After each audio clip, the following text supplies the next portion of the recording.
is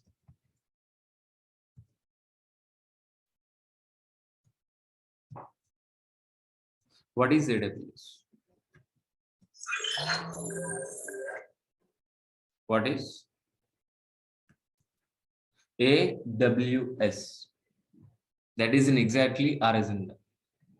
Okay, but in yesterday we have discussed what is DevOps. Okay, from new students we have, that is the reason. So what we are going to be, guys, please first. So we are going to be discussing about first. Just worry of what we have discussed in the last session. What is DevOps? Then we will discuss about what is AWS, and by end we can conclude, we can understand. So what is the difference between AWS versus DevOps? This is in exactly our agenda for today. Understood very clearly. Fine. So before starting our session,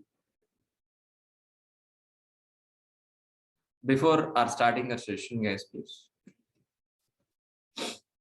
Before starting our session, please. So online students, audio, video, everything is perfect. Can you confirm in the chat box once, all of you? Audio is clear. Can you confirm in this chat box, please, all of you, please, once. Thank you. Yeah, if any problem, please let me know in the chat box. Okay, in the middle also. Fine. Fine. Thank you. Thanks for replying, all of you. Let it be continued. Okay. So first,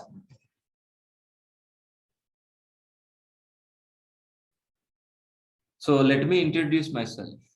So my name is Maha. I have totally 15 years of experience in IT. My career starts as what? Java developer. My career starts as what? Java developer. From last 5 years onwards, I'm working as a senior DevOps engineer. Senior DevOps engineer as well as AWS and Azure also. This is exactly my profile. So before starting this session, so I'm going to be ask you 3 questions, please. What are these 3 questions, please? What are the first question? Anybody help me? What is application? What is the second question? What is a server? Third question is what exactly? What is SDLC? Is anybody help me? What is an application, please? What is an application, please? Anybody help me, please? The working software which is written any programming language like Java, .NET, Python, we call as what? Application. That application we are going to be placed on server side. Once if it is placed on server side, server side, you are going to be accessing as a website like a Redbus, Book My Show, IRCTC, Flipkart, any website. What is an application? Anybody help me? What is an application? Anybody help me? Application is nothing but a website. Simple answer. Application is nothing but a website. That is simple answer. You always remember, when I call application, please remember, is a website. If it is called a definition point of view, application is nothing but the working software which is written any programming language, the Java, .NET, Python, we call as an application. That application we are going to be placed on hundreds of servers. Once if it is placed on hundreds of servers, we are going to be accessing over internet as a website. This is we calling as what? Application. But what are the server? What are the purpose of server? How many ways we can able to get a service?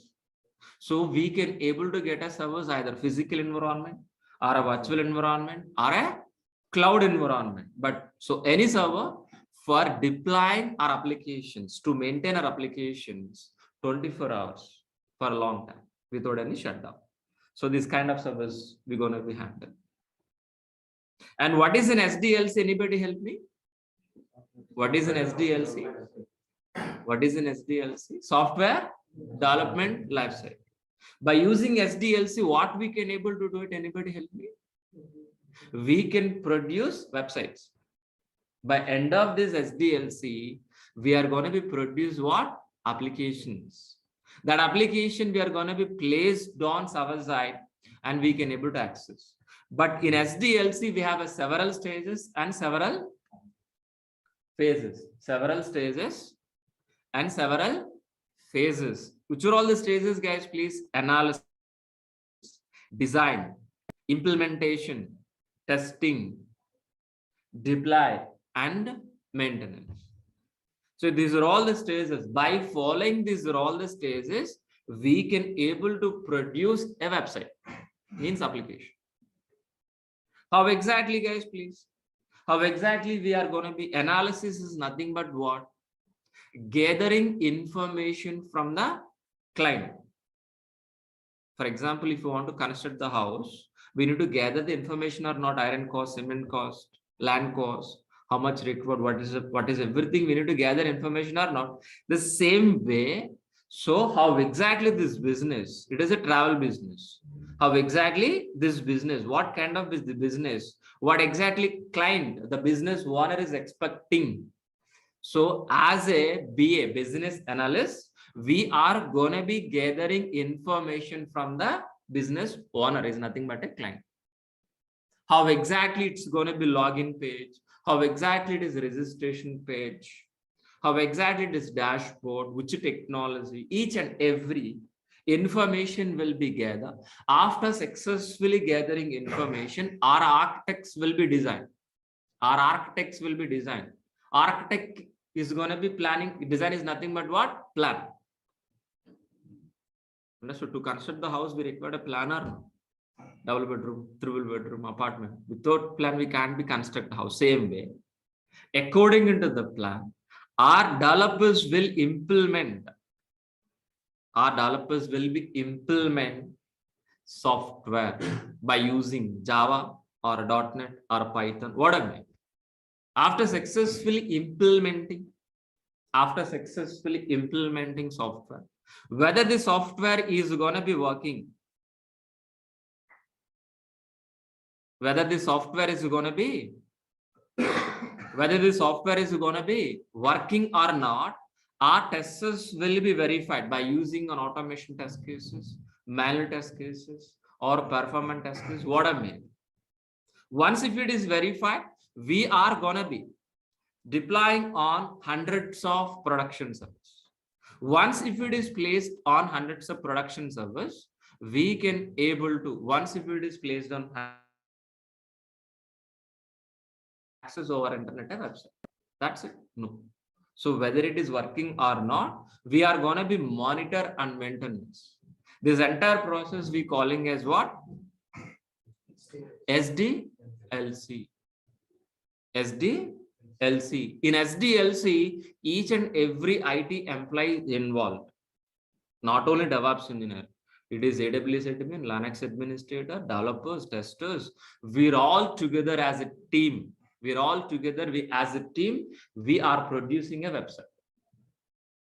Like our cricket team, like a movie makers, all together.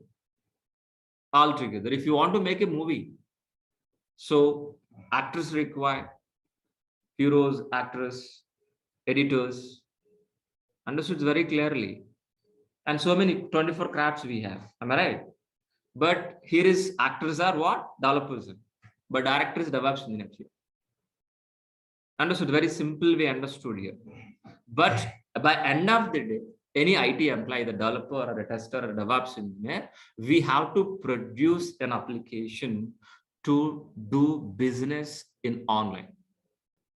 By end of the day, any IT employee, his goal is for what? Produce a working software as an application.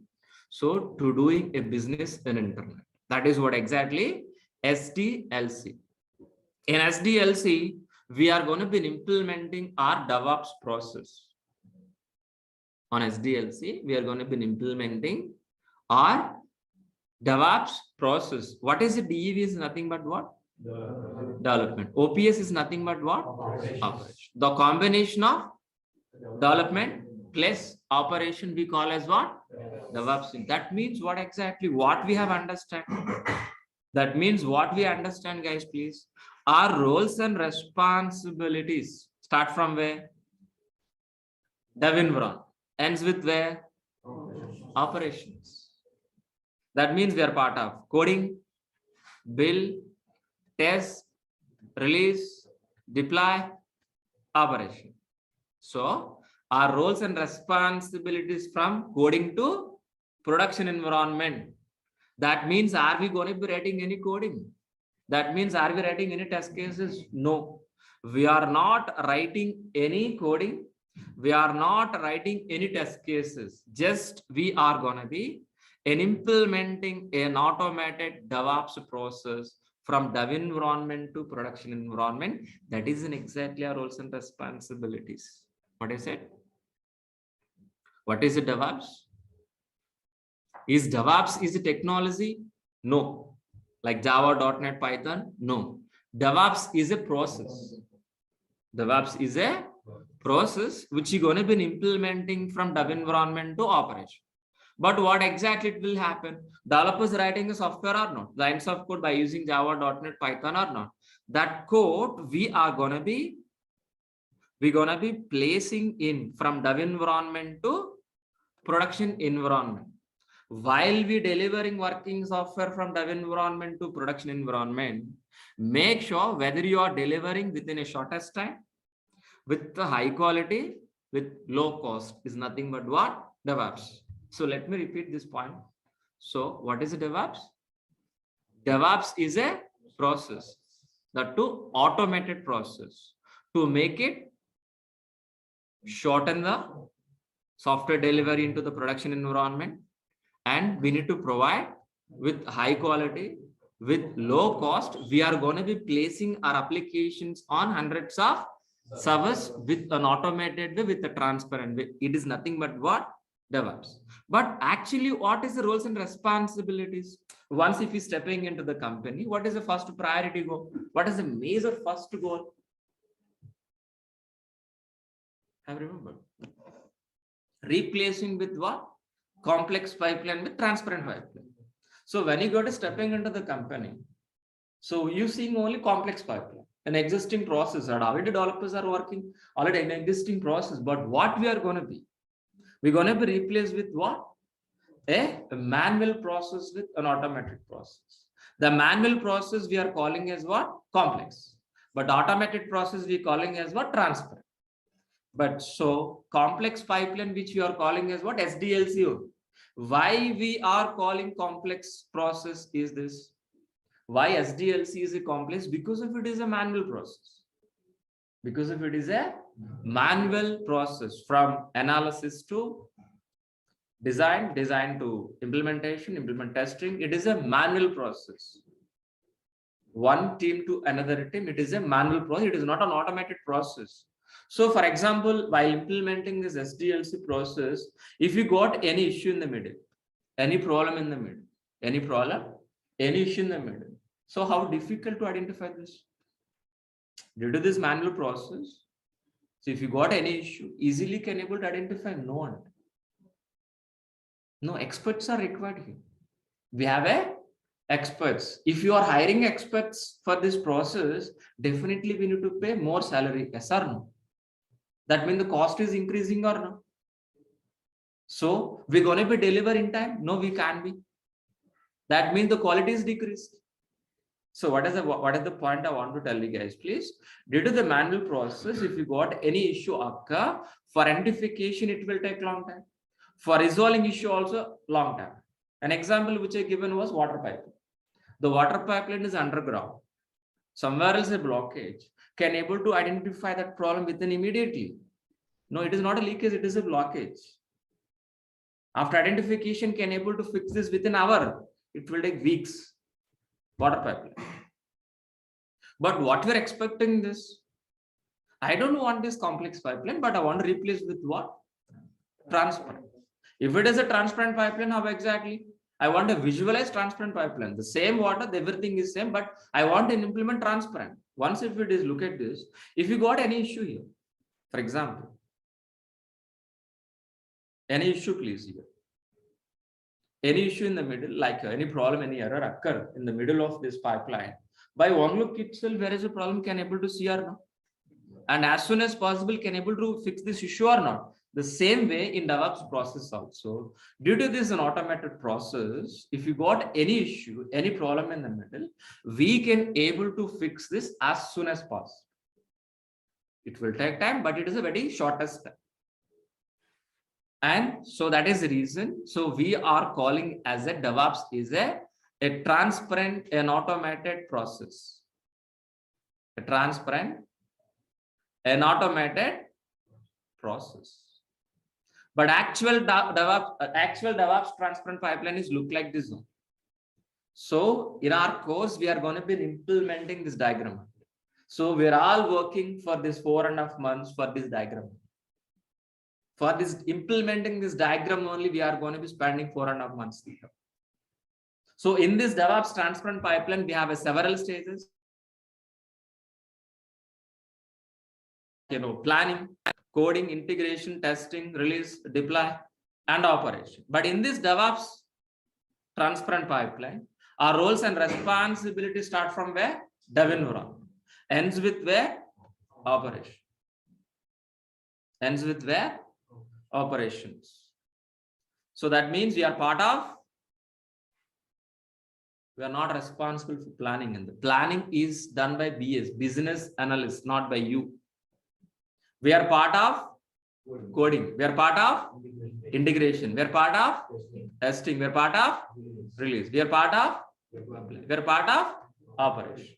So we are going to be implementing DevOps process from dev environment to operations with an automated way, with the transparent way.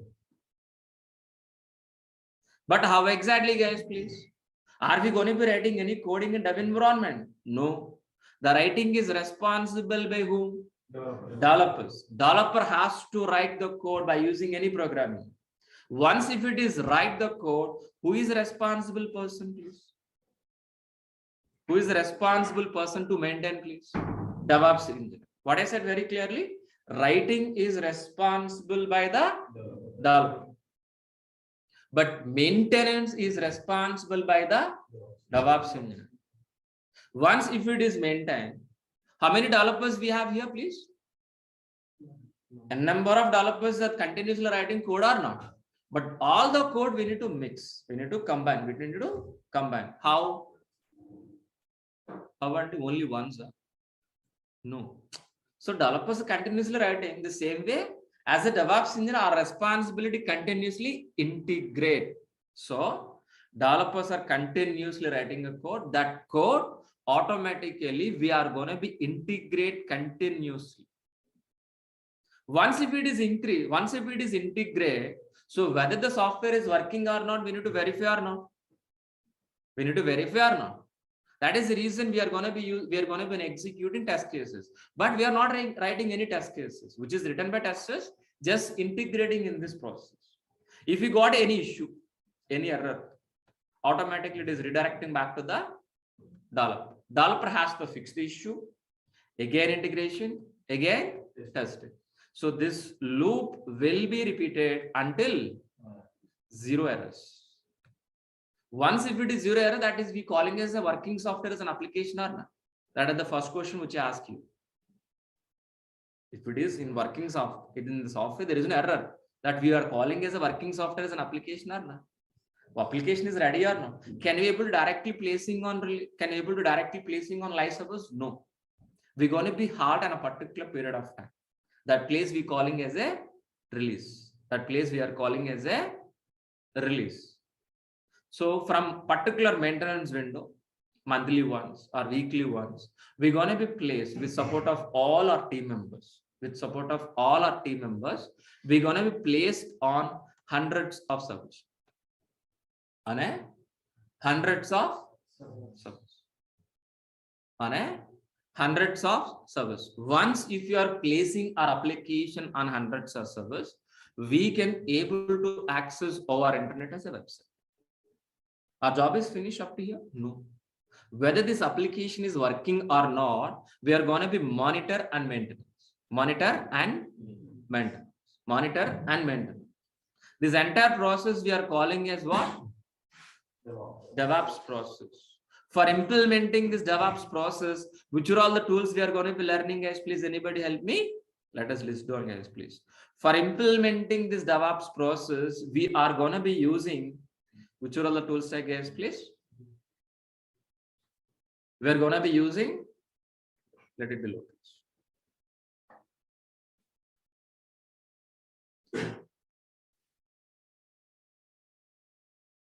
Git we are going to be using. Maven we are going to be using it. Jenkins we are going to be using. JFrog we are going to be using.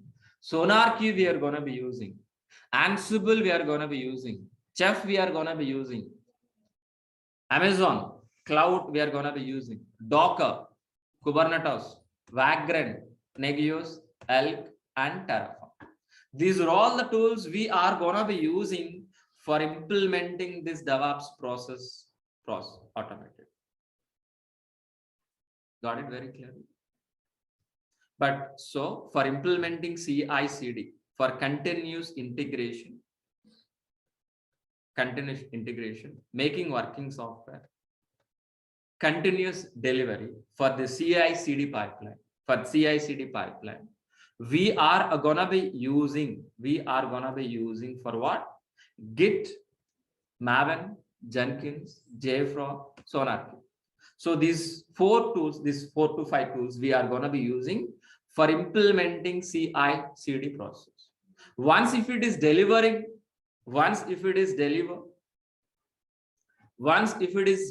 our application into release.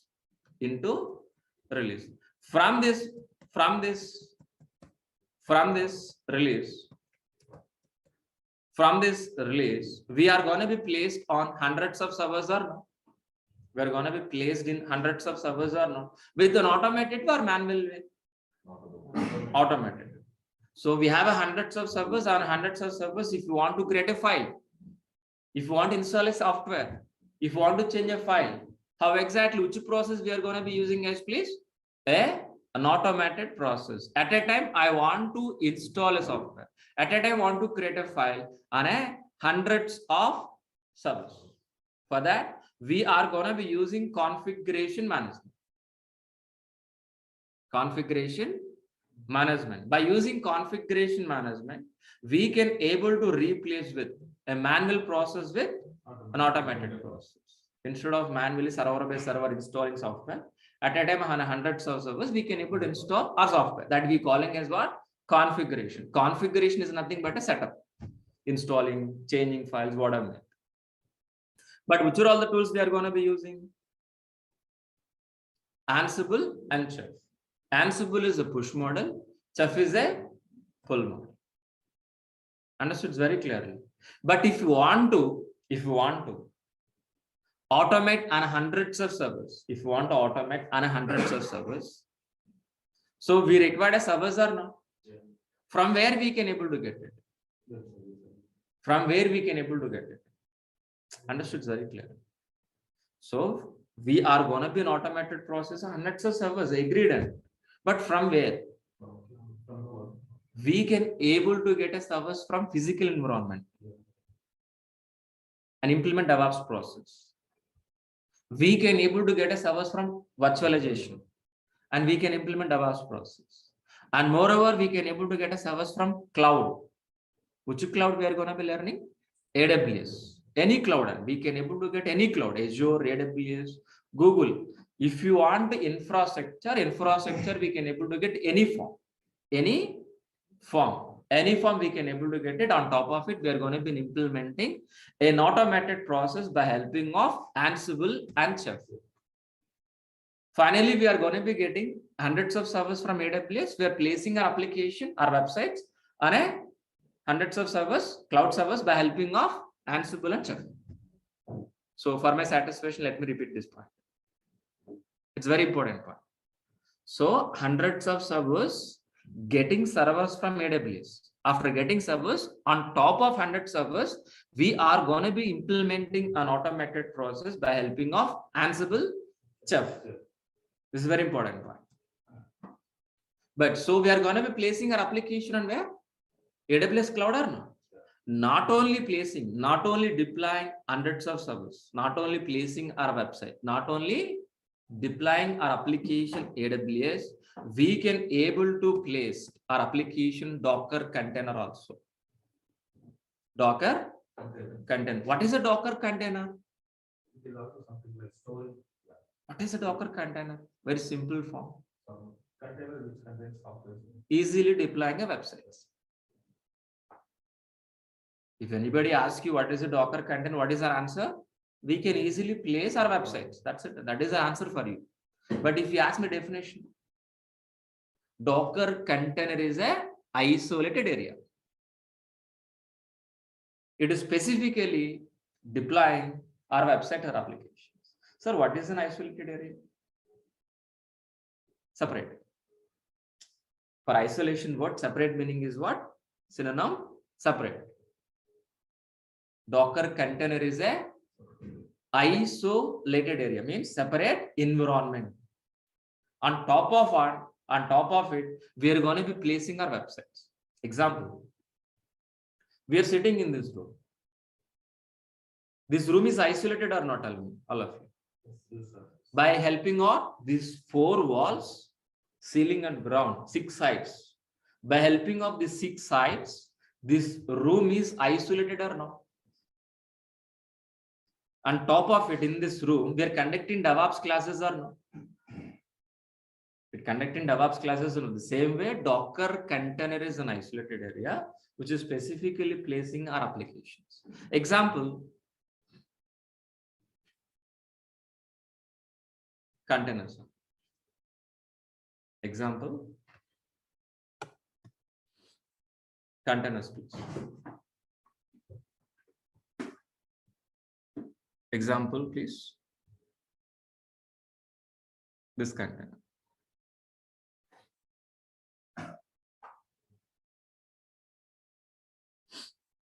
How exactly this containers work? The same for Docker containers, but this container using for transporting in the sea. But our containers for what? Deploying our applications, placing our websites. But these containers are going to be controlled by whom? Ship. Controlled by whom, please? Ship. Where is the ship here? Yes. Kubernetes.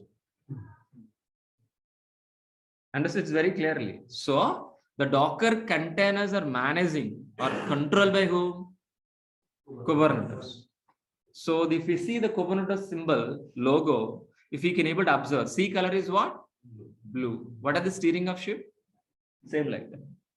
So we can control all hundreds of containers easily managed by Kubernetes. Kubernetes is a orchestration tool. Kubernetes is a orchestration tool. Okay, what is orchestration? We'll discuss later, not for today. And we can able to learning Vagrant. Vagrant is a virtual provisioning tool. By using Vagrant, easily we can able to create a virtual machine. In where? In your laptops. By using Vagrant, we can able to make it easy our dev environment. Make it easy dev environment. How we'll discuss, don't worry. We're going to be learning monitoring tools like Nagios, Elk. Nagios is a system monitoring like RAM, CPU, motherboard. So whatever may be user load, we can able to monitor. Elk is an application monitoring. So each and every application, if you're using internally generating logs, those logs will be monitored. It will be generate analytics. Like this, analytics also generated. And we're going to be learning Terraform. Terraform is a cross-cloud platform. Cross-cloud platform. By using Terraform, we can able to create a service any cloud, either Azure, Google, or AWS. So these are all the tools we are going to be implementing. By using these are all the tools, we are going to be implementing this DevOps process. Understood very clearly. What is the DevOps, guys? Please, we are going to be implementing DevOps process from dev environment to operations with an automated way, with a transparent way. While we're delivering working software from dev environment to production environment, make sure whether you are delivering within a shortest time, with the high quality, with low cost, with low failure rate. This is what exactly DevOps. If anybody asks you what is a DevOps, DevOps is a process which we are going to be implementing from dev environment to production environment with an automated transfer. That's it. That is only one sentence enough to understand DevOps. Fine. But my question is here. After successfully implementing CI/CD, making working software, CI/CD, we are going to be placed our application on hundreds of servers or not? We're going to be placed on hundreds of servers or not? Understood very clearly. But from where exactly you can able to get these hundreds of servers? Anybody help me? These hundreds of servers, from where exactly you can able to get it? Anybody help me? Like physical servers or local servers. After getting the servers, we are going to be placed our application or not? Yeah. Yes or no? This is what exactly we understood or not? So this I'm asking one more time, please answer to me. So what is an application? Please tell me. What is an application? Anybody? Please. What is an application? Website. Simple word. If you ask me definition point of view, the working software which is written any programming language like Java, .NET, Python, we calling as a application. So for maintaining this applications, for maintaining our application, for deploying our applications, we require a infrastructure. Infrastructure. What is infrastructure? If you ask anybody definition in a dictionary meaning, what is an answer for this? If you open a dictionary, what is the meaning? The plan and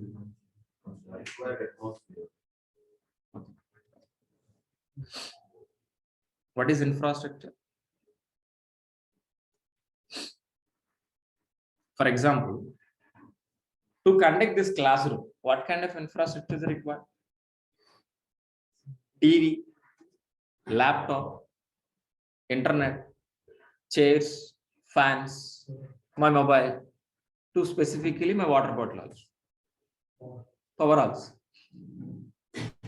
Understood very clearly. So with this infrastructure only am I conducting these sessions or not? Understood very clearly. So to maintain our office, what kind of infrastructure is required?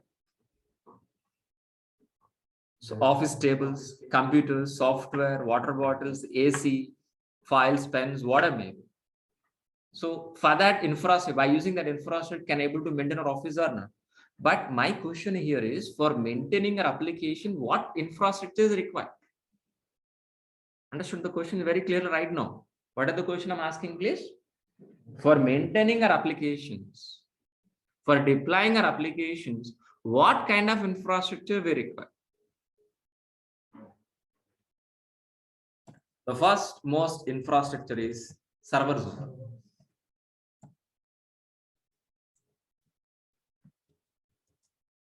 Servers only.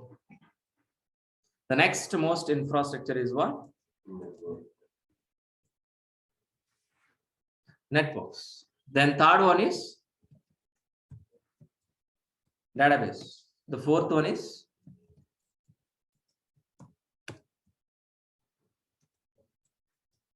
storage. So many.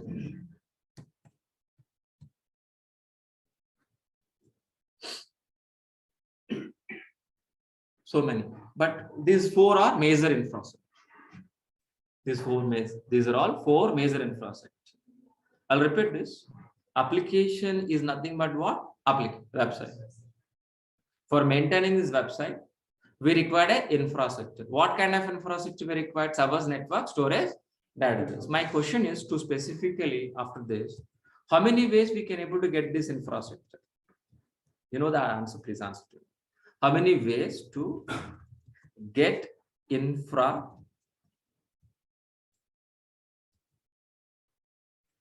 Please tell. I think so many ways, so many times we discuss in the same session and physically.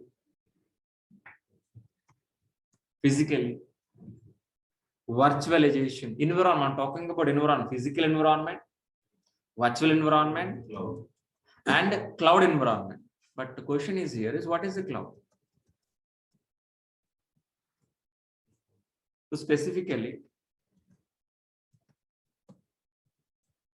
what is a cloud computing? What is a cloud computing, guys, please? That is a question. So I'm going to be asking. So listen very carefully. Listen very carefully. Listen very carefully. What is a cloud computing? If you can able to access remote to placed resources over internet from a laptop is nothing but a cloud. Understood? Nothing. Am I right? Yeah. Let us discuss about what is a cloud. What is a cloud? Listen very carefully.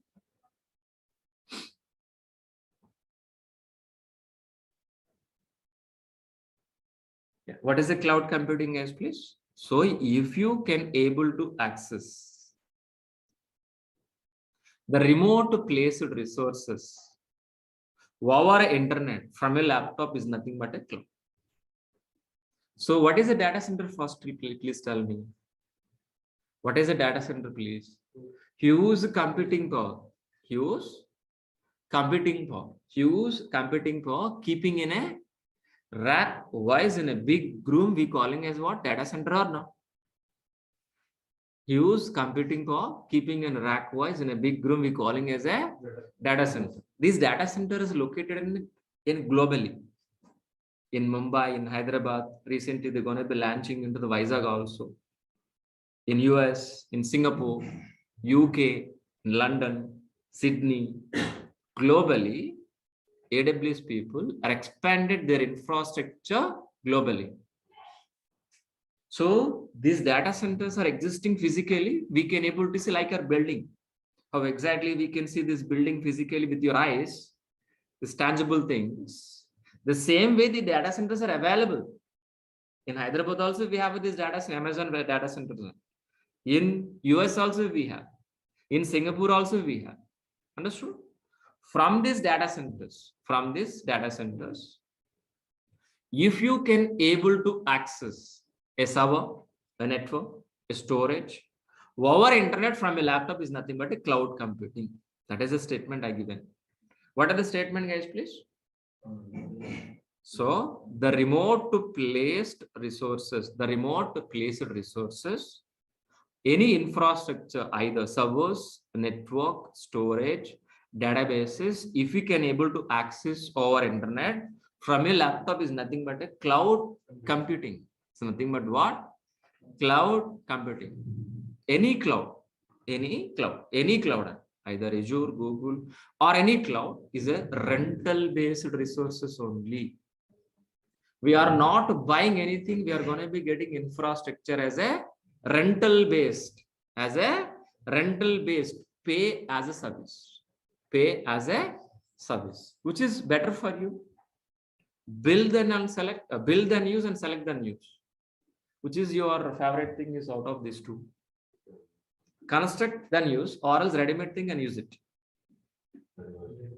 Right. Example, you want to go for railway station from your home. You want to go to railway station by car. The condition is what? By car. My question is, how many ways we can able to get a car?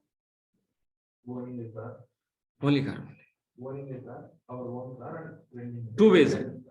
One is buying car, rental car.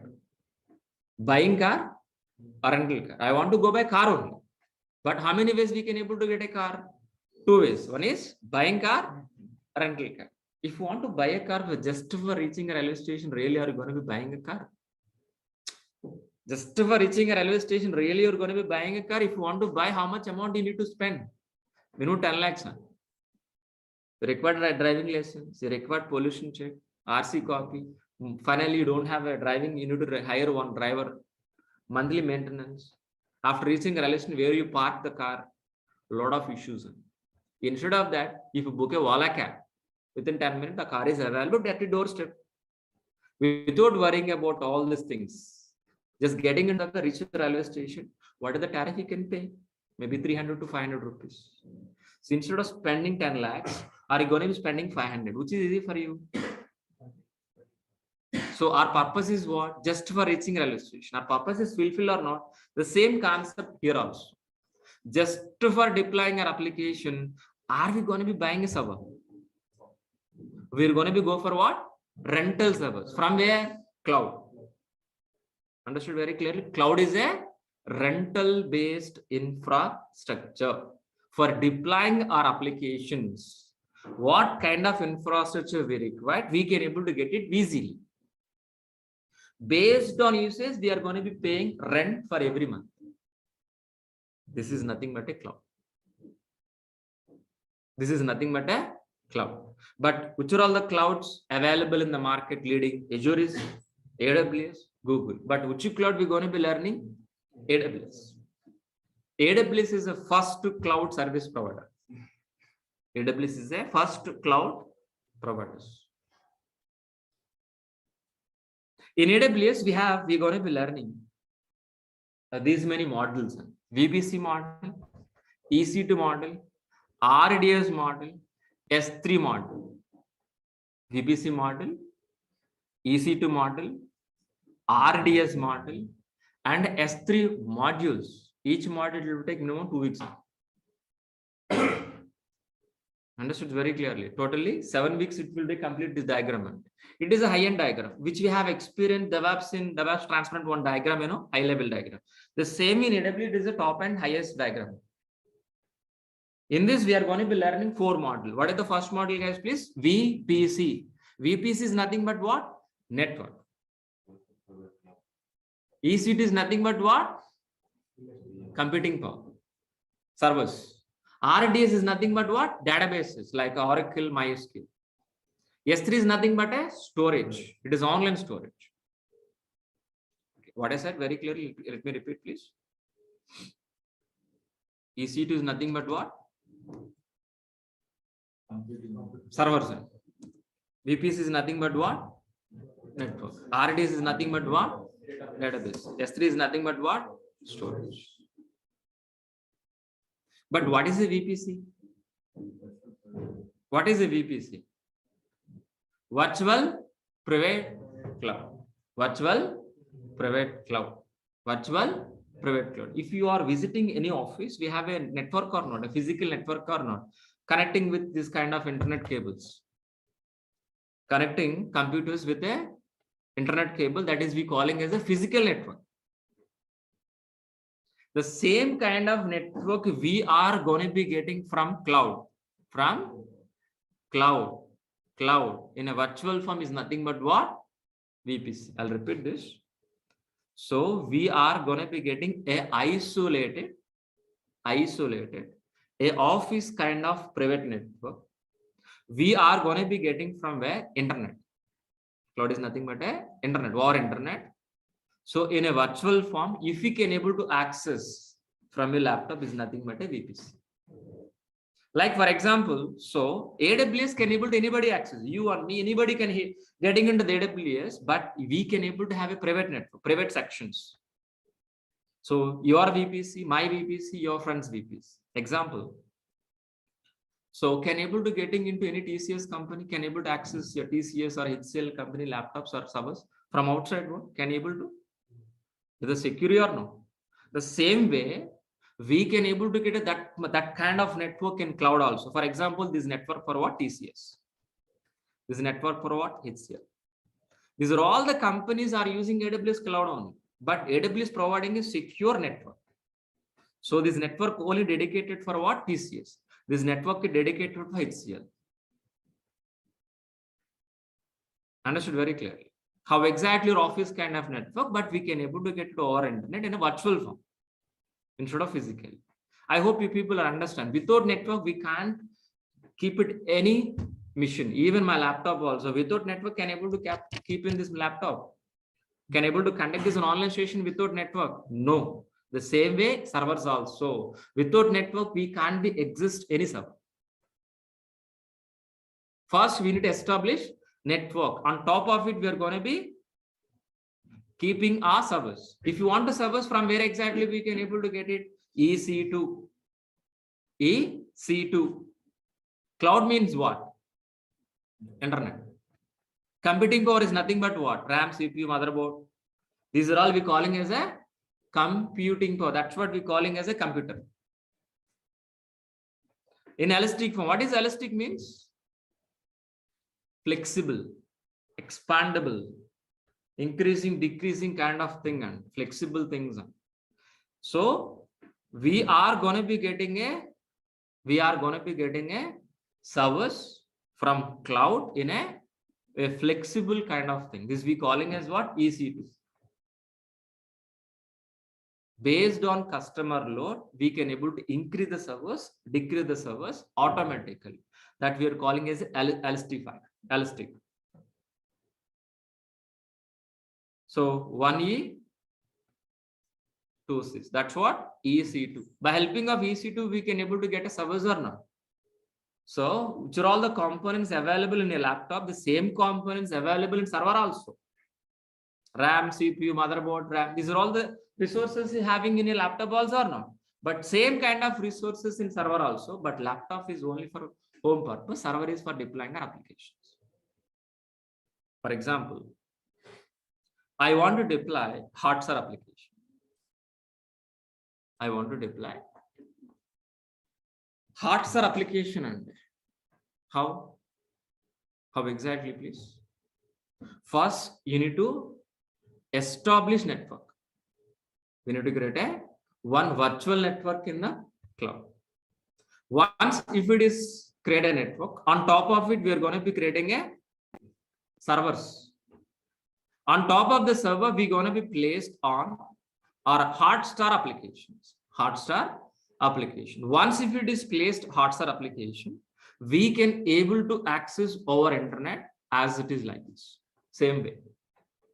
Our job is finished or not? Network we created, on top of servers we created, on top of we place our websites. Done or not? But my question is, where exactly we can able to maintain our customer information, mobile, email address, subscription information, where we can able to maintain? Please, anybody help me. In database. In database. The database we can able to get which service? RDS. I like Oracle kind of database. MySQL kind of database we can able to get it from where exactly? RDS. But the question is, one more question pending. Where exactly we can able to store this Hollywood movies, like in Blu-ray printed movies? It is around more than 3 GB of files. Can able to inserting into the database? No, we can't be. That is the reason we are going to be using separate storage. Separate storage, that is nothing but S3. S3 is a online storage. Best example for this, Google Drive. How exactly you're uploading PDF document, video files, audio files in Google Drive or not? Same way we can able to use S3 bucket. In entire world, in the world, the first cloud service provider is S3 bucket only.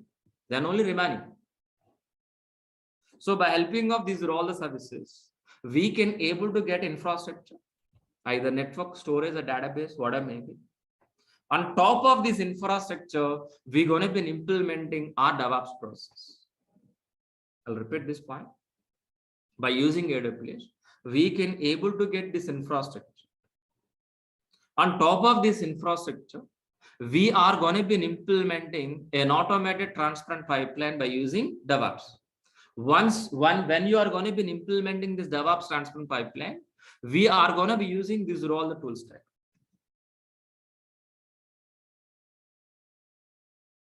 Got it very clearly? By using AWS, we can able to get only infrastructure. But to automate the process, to automate that infrastructure, we are going to be using DEVOPS process. But if you want to implement DEVOPS process, we are going to be learning what? These are all the tools.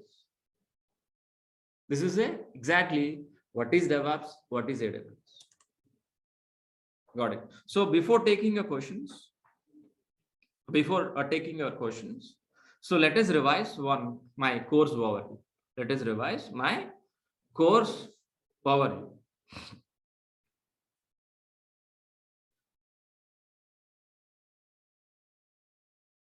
This course is designed with what? Complete DevOps, complete AWS, complete DevOps, complete AWS, Linux basics only, and shell scripts also covered.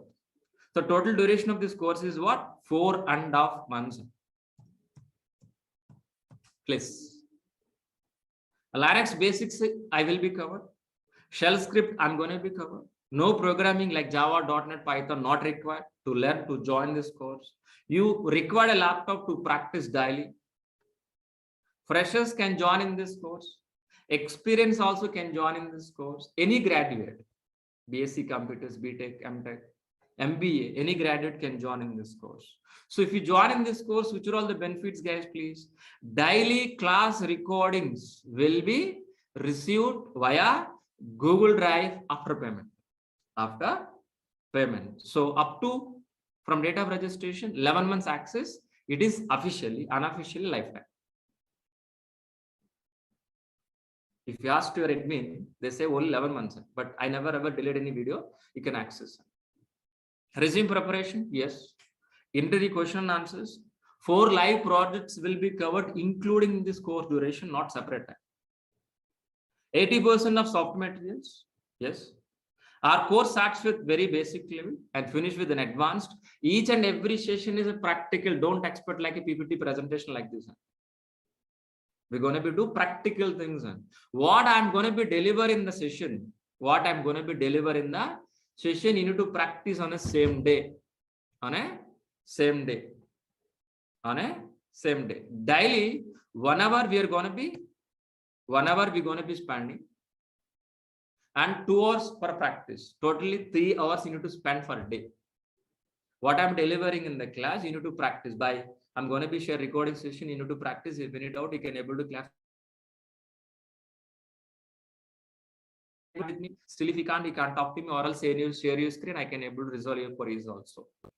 So class timing is 8 to 9 a.m. 8 to 9 a.m. daily. Monday to Saturday. Sometime we have a classes on Sundays also. But prior to one, I'll inform you in the class itself. So going to be paying 12,000 rupees for full DevOps, for full AWS, please make it note this, for daily recording sessions, daily, only daily. So this is our admin information. Please, if anybody interested in this course, please call to them. Please be enrolled. So this is our admin information. I'm going to be share in the chat box.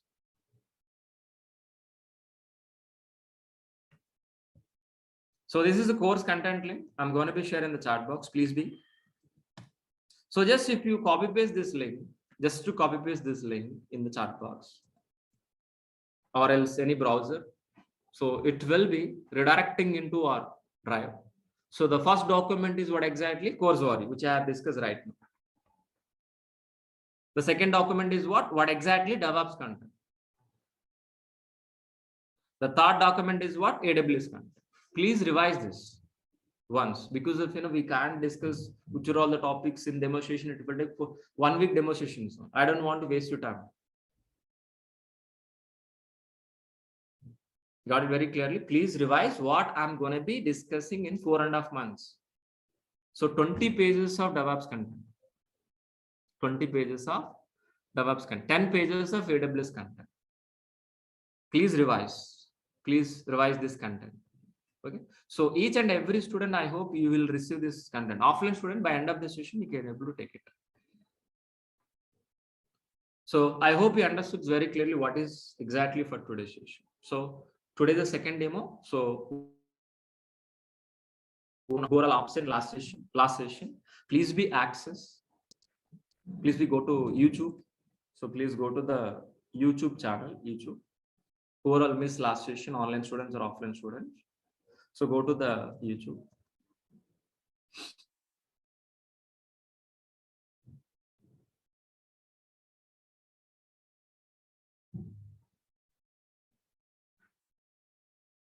Please type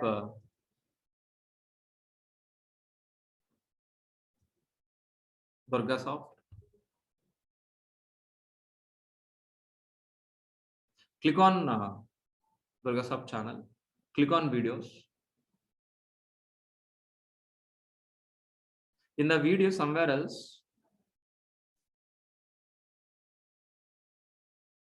DevOps with AWS. Demo number 1. This is yesterday's session by Mr. Maha. Please verify with whether it is by Mr. Maha or not. So DevOps AWS demo 1, by Mr. Maha. The same way. So today's session also uploaded. After this session, if you want to revise, please go through this once and please be joined by tomorrow. So we're going to start a regular session by day after tomorrow. Tomorrow is the last day. Only 3 demos only. There is no 1 week demos. I don't want to waste your time.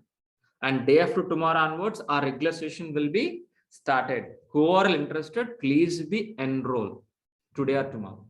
So choice according to your your budget, whatever may be adjustment. Please talk to admin. They will help you do that. How to pay, how to payment. Please do that. So please approach your admin. So please be enrolled. After enrolling only, you're going to be receiving daily recording sessions. Okay, fine. So that is exactly for today's session. So tomorrow we're going to be discussing of types of servers. So we have pending physical servers, virtual servers, cloud servers. What is the different those things? How exactly? So we're going to be discussing for tomorrow. So that is exactly for tomorrow's session. Yes, please. So do you have any questions, please? Thanks, Sai, please. Thank you. Thanks for replying. Any questions, please? Online students. First, let me clarify online student, then go for offline. Okay. Please ask, please, any question online students, please. Do you have any questions, please? Online students. So Mauni, thanks. Thank you. Thank you, Mauni. Thanks for replying. So Kumar asked this question. After completion of this course, how much experience can I show for a job? For this, if you complete this course, my course, you can feel inside 1.5. Really, you can feel 1.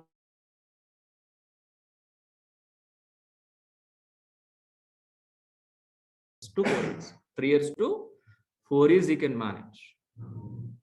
But I am requesting each and every student attend the regular sessions and practice each and every day. Definitely get a job. Irregularity, we can't help you.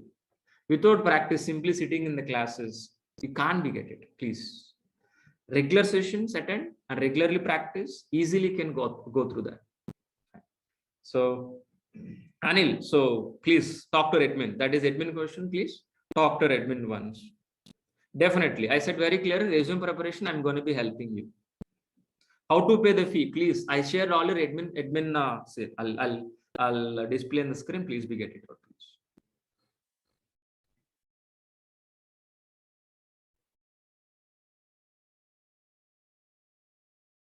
See. So please contact our admin. They will help you, please. So Vinay, please talk to admin. Any technical question, please ask me. How to pay, how much, installment, please approach to admin. They will help you. Okay. Is there any placement providing after this completion? Placement assistance, there is no placement guarantee. Only placement assistance. If any placement regarding, please talk to admin. Okay. They will help you, please.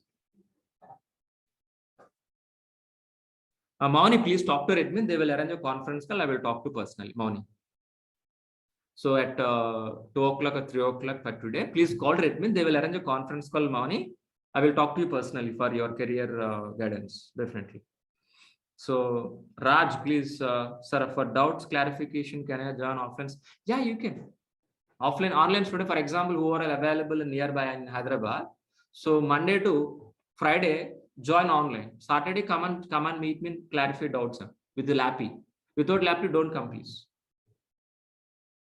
Okay, fine. No, there is no wasting of time, you know. With the laptop, you can show the query, then I can able to what are the solution I can give easily. The time is going to be saved. That's what.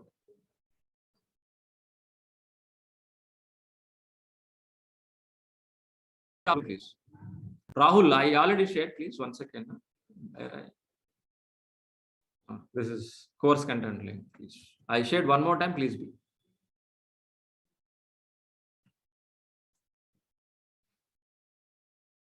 Fine. Docker, Jenkins, Kubernetes covered in this sessions or missed yesterday's lecture. When I today also discuss what is a Docker, what is a Kubernetes, what exactly. So we're going to be spending Docker and Kubernetes 1 month. In depth, we're going to be discussing. Because of that, those two tools are very important tools. That's what more concentration of those tools also.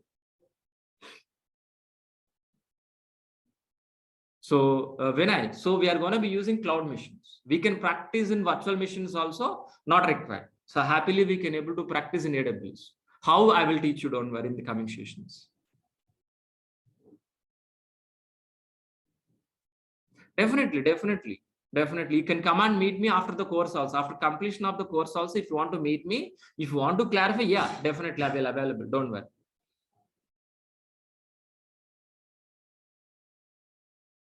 Yeah, please. I shared one more time course content link. Please look at once. AWS, complete AWS and not adding on. Complete AWS, Linux basics. Complete DevOps, complete AWS, Linux basics. Shell script also. Yeah. Is there any other questions, please, online students? Can I move to the offline? Yeah.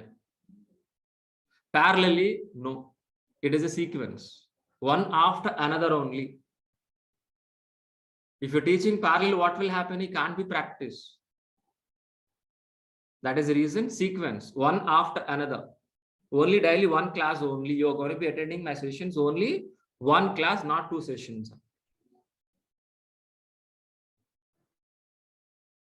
What are the questions when I ask this question? What is an exactly profile? So after completion of this course, you can able to become a DevOps engineer or else AWS admin. These two profiles you can able to apply both.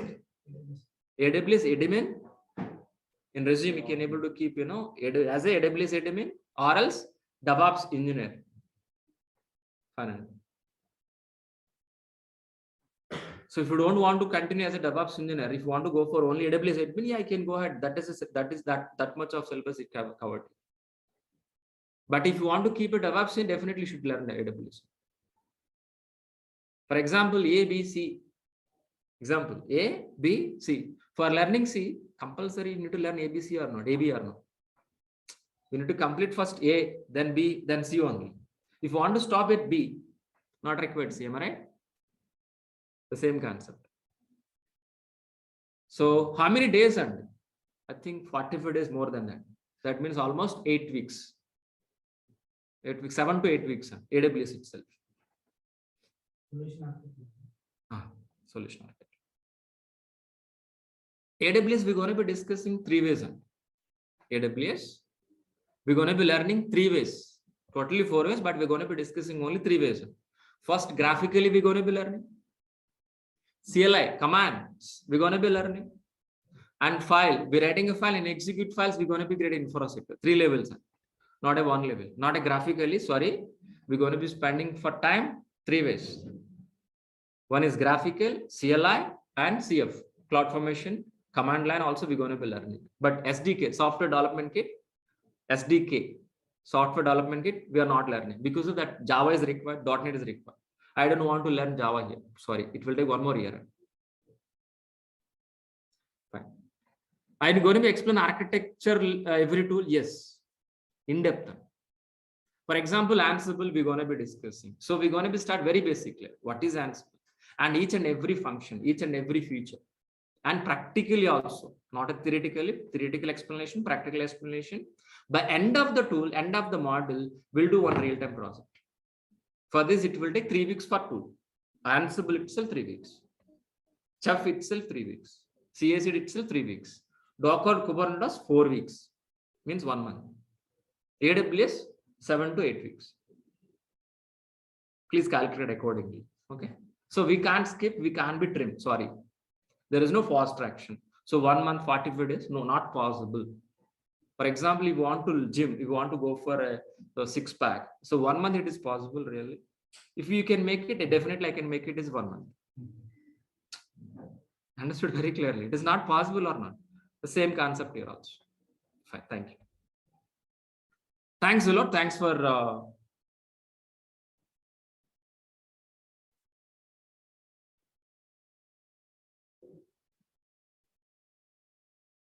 so way of teaching. If you join DevOps, any institute, the same syllabus. So I'm not, no. So I'm not, for example, I'm not finding anything here.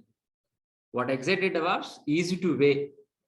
My job is what exactly? Easy to understand what is DevOps. That is the difference if we compare to other institutes. Very good question asked you. My job is what exactly? Make it easy to understand DevOps.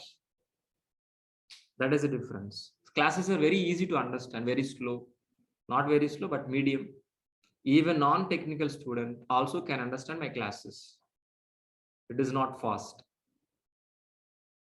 So understanding concept, practicing, these are all very, very important. Fine, brother. So that's it, guys, please. So who are interested, please enroll, and will be continued tomorrow. Day after tomorrow onwards, our regular sessions will be starting. Online students, the link will be changed day after tomorrow. So tomorrow, please be joined with same link.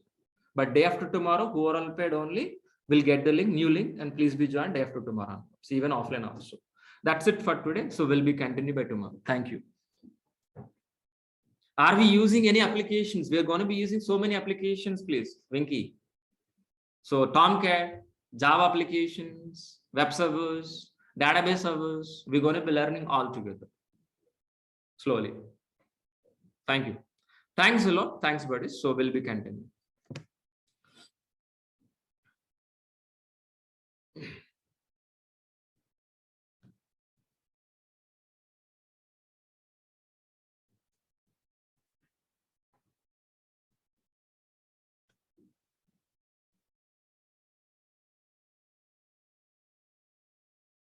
Take a photo.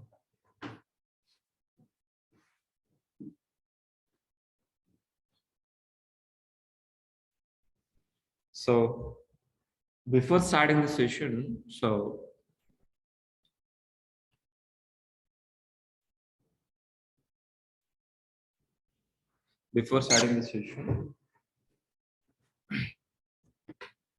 let me decide what is the plan for today.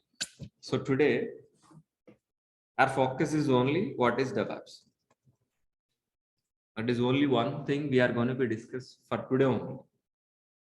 So before starting, so audio is clear for all online students. Audio, video, everything is clear. So can you confirm in the chat box, please, all of you? Audio, video, everything is clear.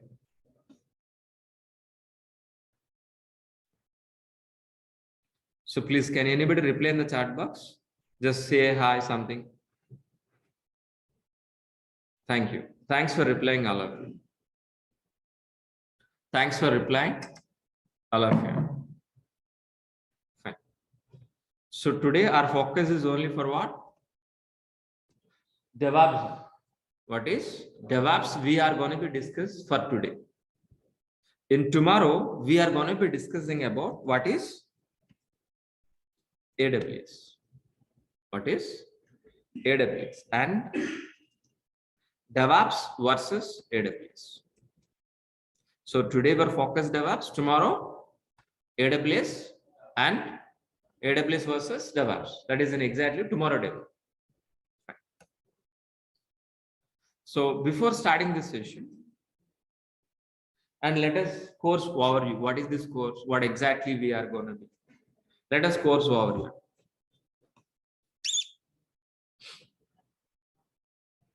So this course is designed with complete DevOps, complete AWS, Linux basics, and shell script.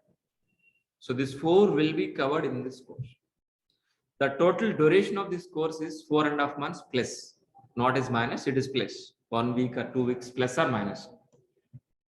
Okay, it will take total duration of this course is what exactly 4.5 months. In that 45 days, more than 45 days, we are going to be discussing AWS. More than 75 days, we're going to be discussing DevOps. It is a combo, we can't separate. So if you want to join in this course, which are all the prerequisites? So Linux basics is required. If you want to join in this course, Linux basics is required. That I will be covered, don't worry. Linux basics I'm going to be covered, don't worry. And shell script also I'm going to be covered, don't worry. No programming like Java, .NET, Python, no programming is required. If you understand my language, English, it is more than enough. It is more than enough, please.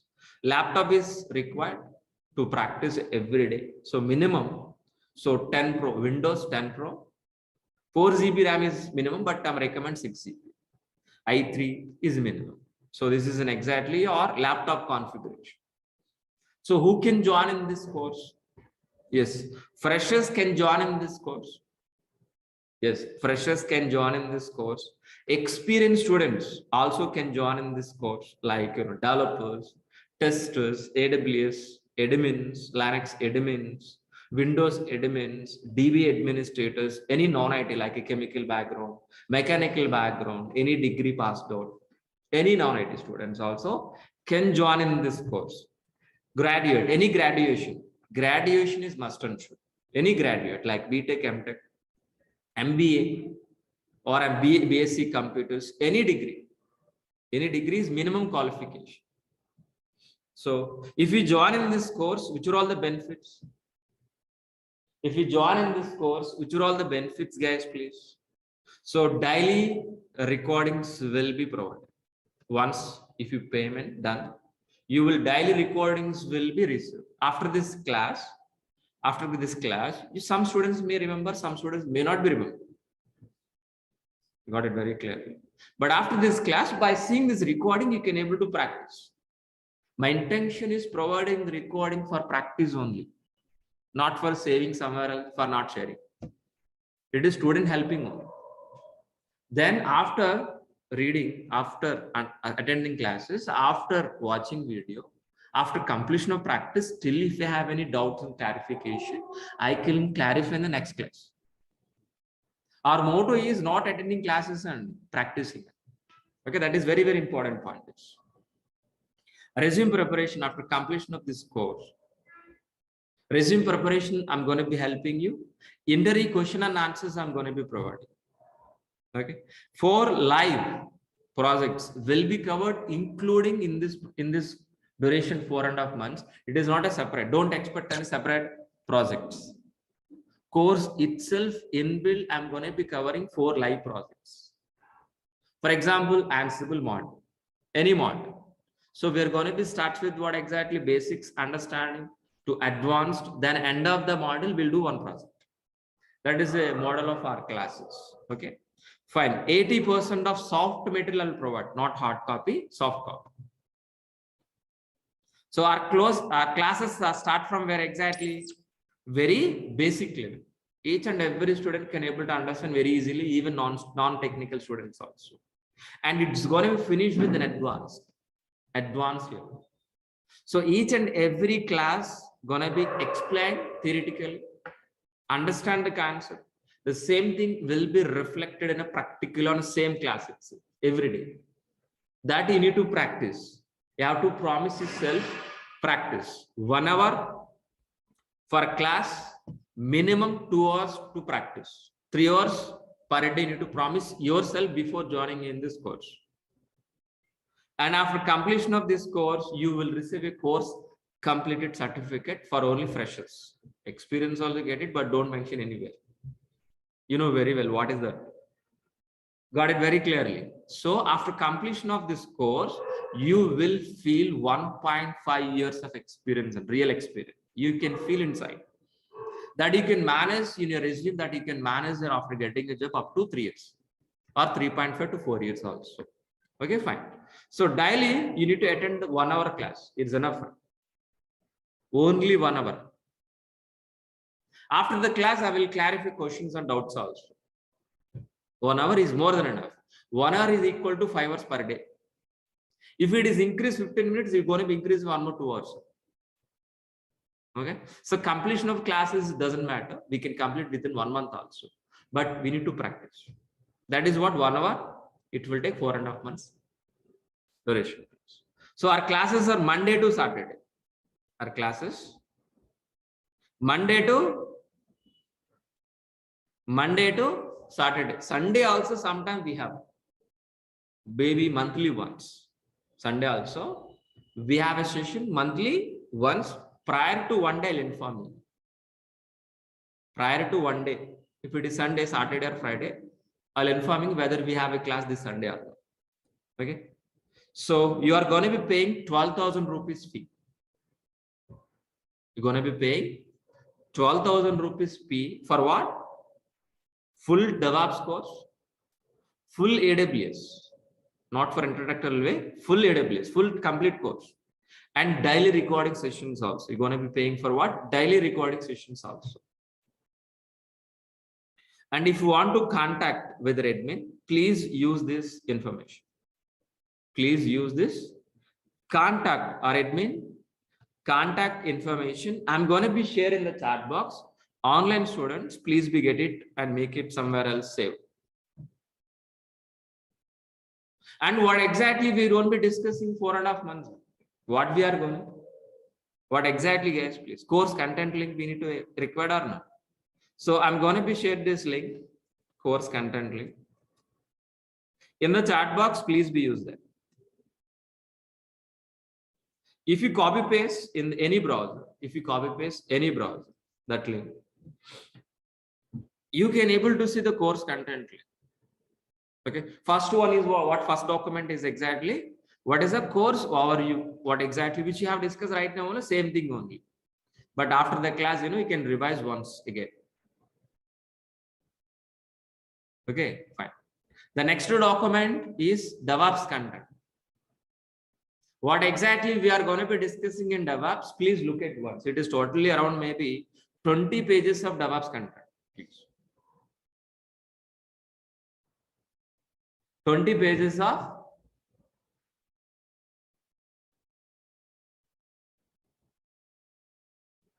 DevOps contents, guys, please. 20 pages of DevOps content. The same way, we have a AWS content also. We have a AWS content also. It is around maybe 9 pages or 10 pages of content. Please look at once. After the session, please revise once these two documents, what we are going to be discussing in the 4.5 months. So offline students, by end of the session, you can able to take it. And please ask me, I will share it. Okay. So this is an exactly course overview. Course overview. Shall we start a demonstration, please? Shall we start right now? Yeah. So first, let me introduce myself. My name is Maha. My name is Maha. I have totally 15 years of experience in it. My career starts as a Java developer. Then I turn as a DevOps engineer as well as with AWS and Azure also. From last 5 years onwards, I'm working as a DevOps engineer, senior DevOps engineer. That is in exactly my profile. Before starting this, so I have 3 questions I'm going to be asking. Please answer to me. What is an application? First question. The second question, what is a server? The third question is, what is SDLC? Please answer to me. What is the first question, please? Please read out. Please reply. What is the first question, please? Just type in as it is. What is the question, please? What is application? Just type it in the chat box, guys, please. All of you. What is an application, please? Application is nothing but a website. Application is nothing but a website, like a Flipkart website. Like a Flipkart, like a Book My Show, IRCTC. These are all we are calling as what? Application. So if you ask me definition point of view, if you ask me what is an application, if it is ask me definition, the working software which is written any programming like Java, .NET, Python, any programming we call as what? Application. So let me repeat one more time. What is an application, please? The working software which is written any programming language we call as what? Applications. Am I right or wrong? So after we have a developers or not, have you heard about Java developers, .NET developers or not? So after writing the lines of code which you are calling a software, you know, the software we are going to be placed on server side. We are going to be placed on server side. Once if it is placed on server side, after writing software, the software is going to be placed on where? Server side. Then there itself we are going to be accessing what exactly as a website. Got it very clearly. So what is an application? The working software which is written any programming language, that application we are going to be placed on where exactly? On hundreds of servers. Once if it is placed our Java application on server side, then there itself we are going to be accessing our internet as a website.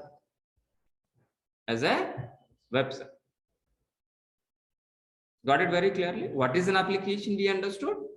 What is a server also? Server for what? For maintaining our applications, for deploying our applications.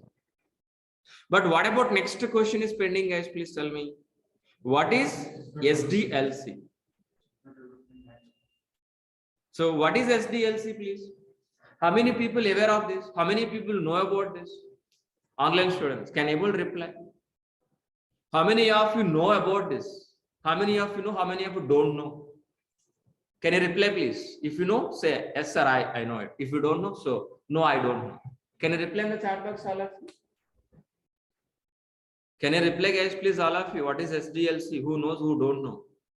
Because of if you replied, I can explain more about this. Everybody knows it. We can move forward. That is the reason.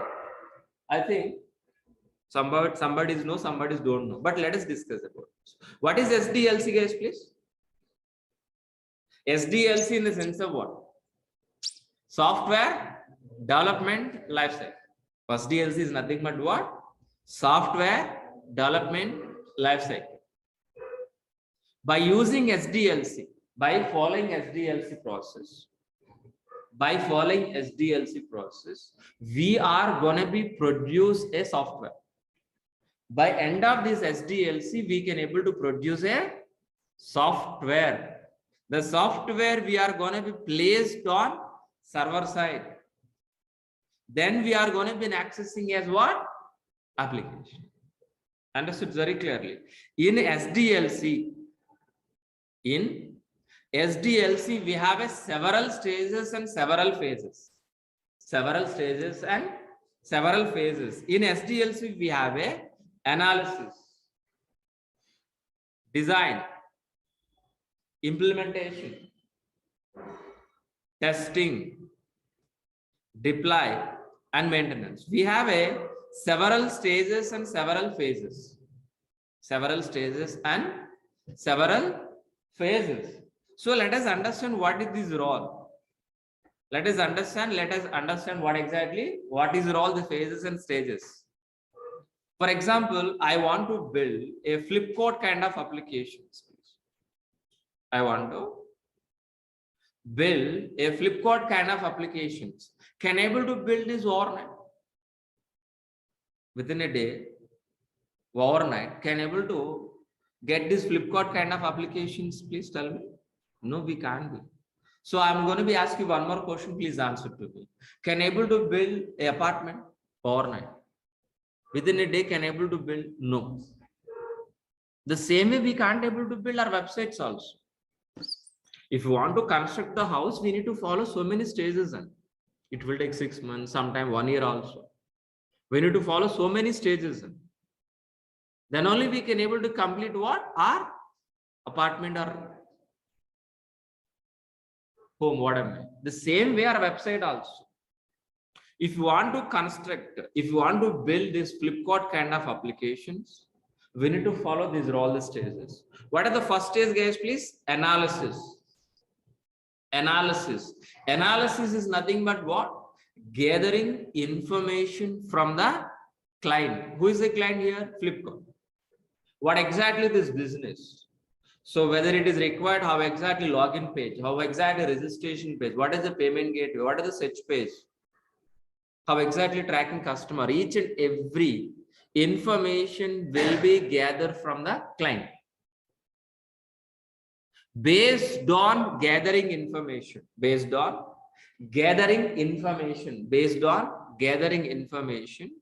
so our architects will be designed. Design is nothing but what? Plan.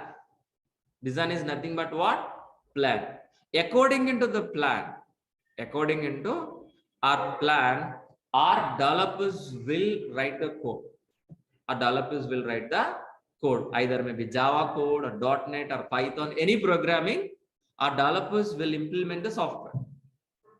But whether the software is in working condition or not, our tests will be verified by using Selenium test cases or automation test cases, performance test cases or manual test cases. Our tests will be verified. Once if it is verified, so we are going to be deploying on hundreds of servers.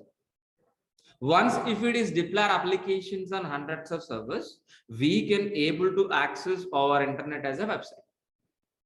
Once if it is in access, that's it. No, whether this application is in working condition or not, we are going to be monitor and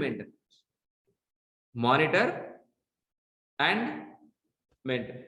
This entire process we are calling is what? SDLC.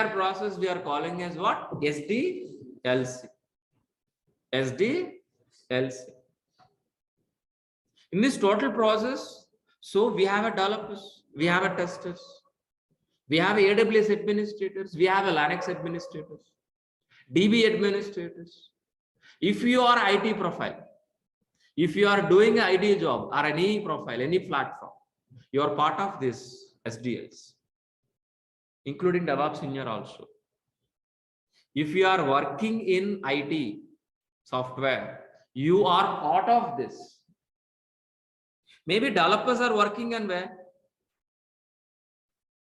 Developers are working on where exactly? In implementation part. Testers working on where?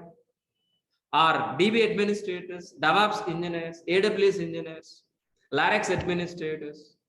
All together, we are going to be working in SDLC.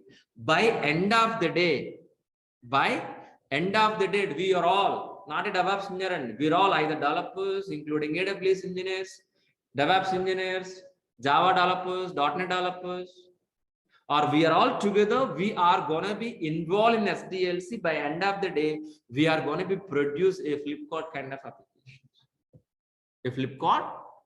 of application. Understood very clearly? I hope you people are understand what is SD. What is SDLC? I hope you people are understand very clear. On top of SDLC, we are going to be implementing DevOps process. On top of SDLC, we are going to be implementing our DevOps process. What is DEV, guys, please? The DEV is nothing but what? Development. DEV is nothing but what? Development. OPS is nothing but what? Operations. The combination of software development plus operation, we call as what? DevOps. We call as what? DevOps, guys, please. For example, let's say for example,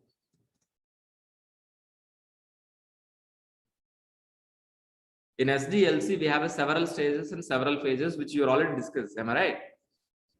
Yes. Just in assume, so our SDLC, we have several stages. Am I right?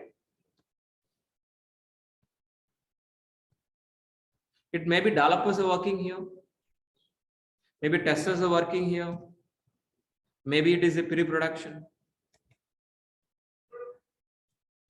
It is live. So the last one is what? Live. It is a live product. So these are all the stages we have, guys. So many we have, but let it be scripts. So developers are going to be writing from where exactly? In dev environment, developers are writing it by using Java code. Then what exactly it is moving into the testing environment. After verify and test, we're going to be moving into the pre-production. Pre-production to the production. Pre-production to the production. But my point is what exactly I'm going to be discussing with you guys, please. So as a DevOps engineer, our roles and responsibilities start from where? Dev environment. Ends with where exactly? Production. It's nothing but operations, guys, please. So as a DevOps engineer, our roles and responsibilities start from dev environment, ends with operations. That is what exactly point I want to discuss with you. Yes. So DEV is nothing but what? Development. OPS is nothing but what? Operation. The combination of software development plus operation, we call as what? DevOps. We call as what? DevOps. That means our roles and responsibilities start from where exactly? Dev environment, ends with operation. That means we are part of dev environment, build, test, release, deploy, operation, and monitor. So these are all the stages we are part of it. But to be frankly, we are not writing any coding. Sorry. We are not writing any coding. To be frankly, we are not writing any test cases also. So our job is just, we are going to be implementing. We are going to be implementing DevOps process from where? Dev environment to operations with an automated process. With an automated process is nothing but what? DevOps. Is nothing but what? DevOps. So, for example, developers are writing a code, the lines of code, the software. The software is going to be moving into a production environment with an automated process. That automated process is going to be created by DevOps. That is only role we are going to be playing in SDLC. There is developers writing a code, testers are writing test cases, DB administrator working in AWS administrator working on AWS. All the people are together, we are going to be complete our SDLC process. In top of SDLC process, as a DevOps engineer, we are going to be implementing an automated process. So if you are implementing an automated process, what will happen? What is an exactly DevOps? Anybody help me? What is a DevOps? DevOps is a technology like Java.NET? No. Is DevOps is a technology like a Java.NET? It is not. DevOps is not a technology. DevOps is a process. DevOps is a process which we are going to be implementing from dev environment to operation with an automated process. If you are implementing an automated process, we can able to deliver the software within shortest time. As soon as possible, we can deliver our developer software into the production environment. If we are delivering within a shortest time and cost is going to be reduced, we can able to reduce the cost and we can able to provide highest quality. Understood very clearly? What is DevOps? Let me repeat. DevOps is a process which we are going to be implementing from where? Dev environment to operations. While delivering developer code into the production environment, we can able to deliver within a shortest time with the high quality, with low cost is nothing but what? DevOps process. Is nothing but what? DevOps process. If we are replacing with our SDLC process with DevOps process, if you are replacing with the SDLC process with a DevOps process, what are all advantage exactly, please? What exactly DevOps aims, please? So we can able to deliver very fastly. We can increase the speed. We can increase the speed and frequently. And we can able to improve n number of deployments. And with highest quality, with lowest cost, with lower failure rate. These are all the advantage. These are all the advantage we can able to get it by helping our DevOps process. Simply, if you call this Speed increased, cost is reduced. Quality is increased, and so quality is increased, cost is decreased, means who don't want this technology. That is the reason. So more demand in DevOps.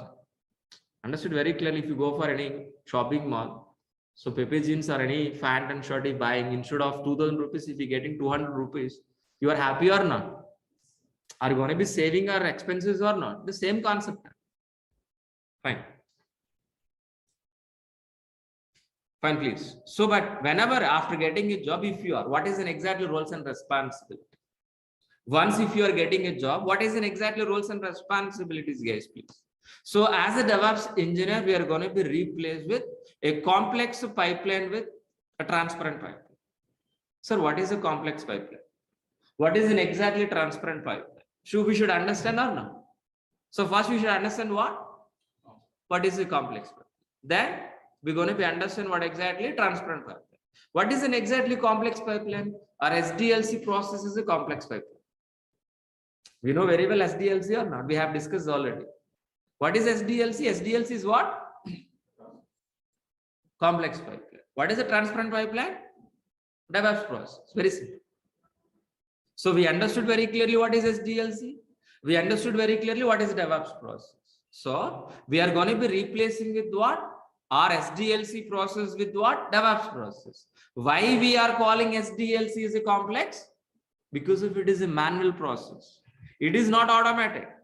SDLC is not a automated. It is a manual process. So from analysis to design to implementation, testing to deploy to maintenance, it is a manual process. If it is a manual process, if you got any issue, any problem in the middle,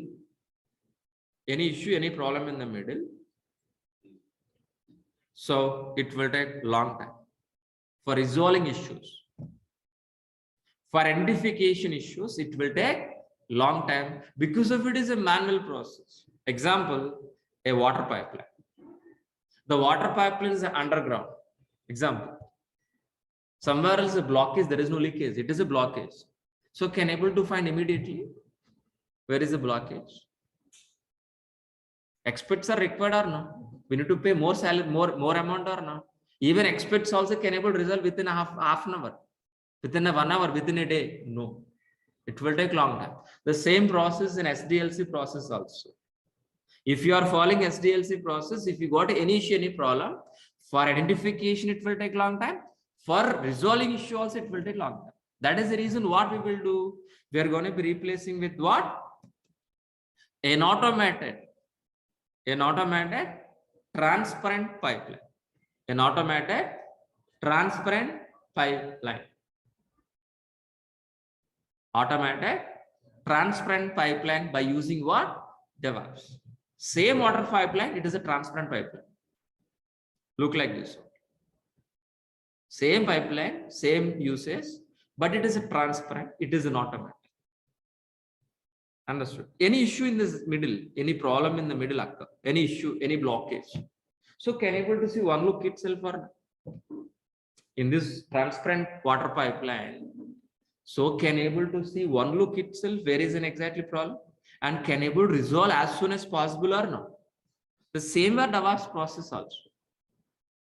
Because if it is DevOps is an automated process. DevOps is a transparent process. In the middle, if you got any issue, any problem,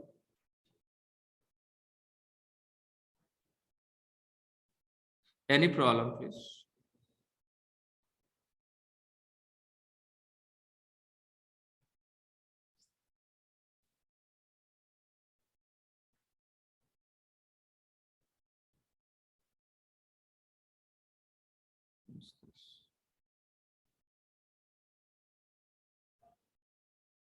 Okay, fine. 1 second. Yeah, fine. Let it be. Let it be continue, please. What is an exactly we are going to be, guys, please? We are going to be replacing with what? Complex pipeline with transparent pipeline. Why we are calling DevOps is a transparent pipeline? Because if it is a transparent with an automatic. In the middle, if you got any issue, any problem, easily we can able to identify, easily we can able to resolve. But actual DevOps process, how exactly look like this? This is what exactly our actual DevOps process, which we are going to be implement. Our actual DevOps processes look like this one. In this DevOps transparent pipeline, we have several stages and several phases like plan, code, integration, testing, release, deploy, operation. But in this DevOps process, our roles and responsibilities start from where? Dev environment. Ends with where? Operations. Starts with where exactly? Dev environment. Ends with where exactly? Operation. That means our roles and responsibilities in dev environment, in integration part, testing, release, deploy, and operations. Understood very clearly. To be frankly, while implementing this DevOps process, we are not writing any code. We are not writing any code. We are not writing any test cases. Just we are going to be implementing a DevOps, an automated, a transparent pipeline only. Why? To make it speed, to increase the quality, to decrease the cost. So that purpose only we are going to be implementing our DevOps process from where exactly? Dev environment to operations. So let us understand this DevOps process in stage by stage. What exactly are roles and responsibilities in each and every stage? Let us understand, guys, please. In dev environment, we are not writing any code. We are not writing any code. The writing is responsible by whom? Developers. The lines of code is responsible by whom? Writing is responsible by whom, guys, please? Developer. After writing by developer, that code, who are all maintaining? Writing is responsible by the developer. After writing the code, that code is going to be maintained by DevOps engineer. That's what we're part of dev environment. Clear, all of you? It's very important point. Writing is responsible by the developer. After writing, that code is going to be maintaining by DevOps engineer. But how many developers we have? Please, anybody help me? How many developers? Please tell me. N number of developers. We don't know.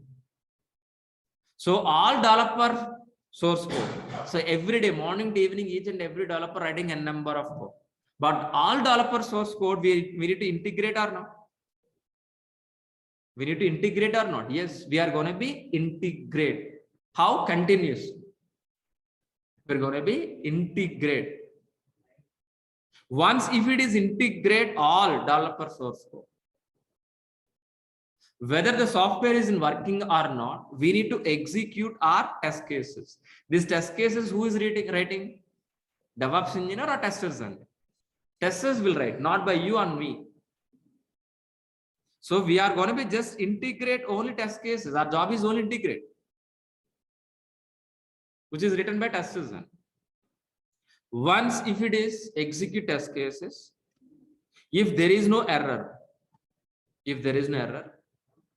or else if you got an error, automatically it is redirecting back to the developer. Developer has to fix the issue again integration, again this error. Understood very clearly? So developer code going to be integrate, then it's going to be verified by the test cases. Once if you got an error, automatically it is going to be redirected back to the developer. This loop will be repeated until what? 0 errors, 0 bugs. Once if it is everything is fine, without any error, without any bug, we calling as what? The working software as a application. What is the first question which you asked, please? What is application? What is an application? The working software without any error. If it is working software is ready, what we will do? Directly we are going to be placing on server side? No. Directly we are going to be placing on server side? No. And we need to hold or halt in a particular period of time in a release. in a release. In a particular maintenance window, a particular scheduled date, we are going to be placed on hundreds of servers. On a hundreds of servers. Once if it is placed on hundreds of servers, we can able to access our internet as a website. This entire process is we calling as what? DevOps. Once if it is placed our application, once if we are accessing this website to our internet, our job is finished. Is our job is finished? No. Whether it is working or not, we need to monitor and maintenance. That is also responsible by the DevOps engineer only. Got it very clearly? What is the DevOps process? So DevOps is a process which you are going to be implementing from where exactly? Dev environment. Ends with where? Operation. Ends with where? Operation. That means we are part of dev environment, integration, testing, release, development, and operation. We are going to be implementing DevOps, an automated transparent pipeline. While implementing this transparent pipeline, make sure whether you are going to be deliver within a shortest time, with high quality, with low cost. This is an exactly DevOps process. I hope you people are understand what is in exactly this DevOps process. What is in exactly this DevOps process. But for implementing this DevOps process, which are all the tools we are going to be using? We should learn some tools tag or not. For implementing this DevOps process, which are all the tools we are going to be, guys, please. Let us list down. Let us list down. Let us list down. Which are all tools, guys, please? Git we are going to be learning. Maven we are going to be learning. Jenkins we are going to be learning. JFrog we are going to be learning. SonarQube we are going to be learning. Configuration management like Ansible, Chef, AWS, complete AWS, Docker we are going to be learning, Kubernetes we are going to be learning, Vagrant we are going to be learning, Negios we are going to be learning, Elk we are going to be learning, Terraform. So these are all the tools we are going to be learning.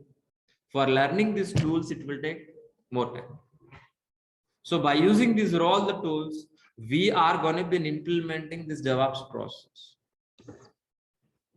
How exactly these tools are fitting into this diagram? Let us understand.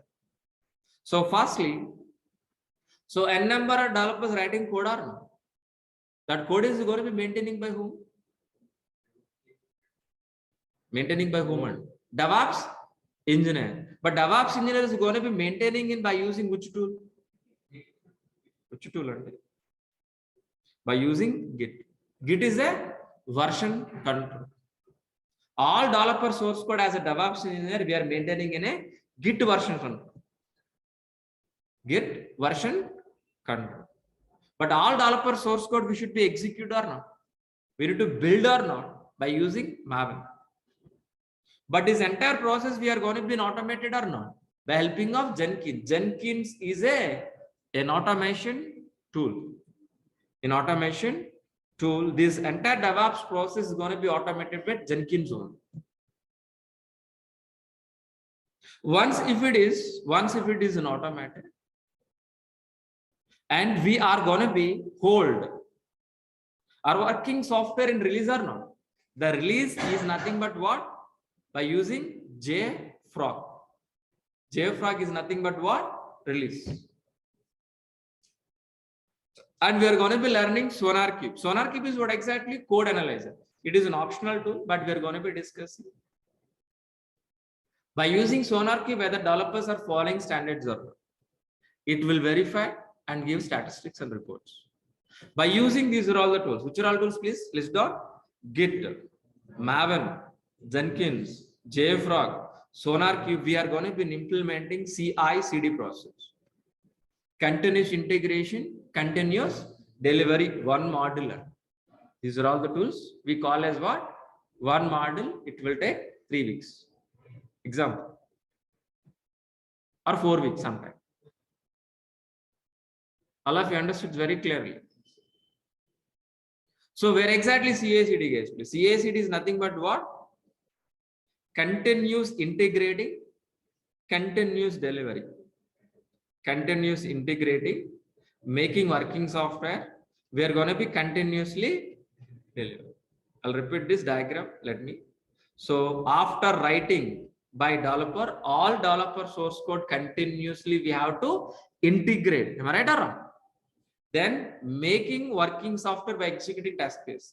Once if it is making working software, we are going to be deliver, continuously deliver. Once if it is deliver, we are going to be placed. We are going to be placed on how many servers, guys, please? If it is one server, not be here.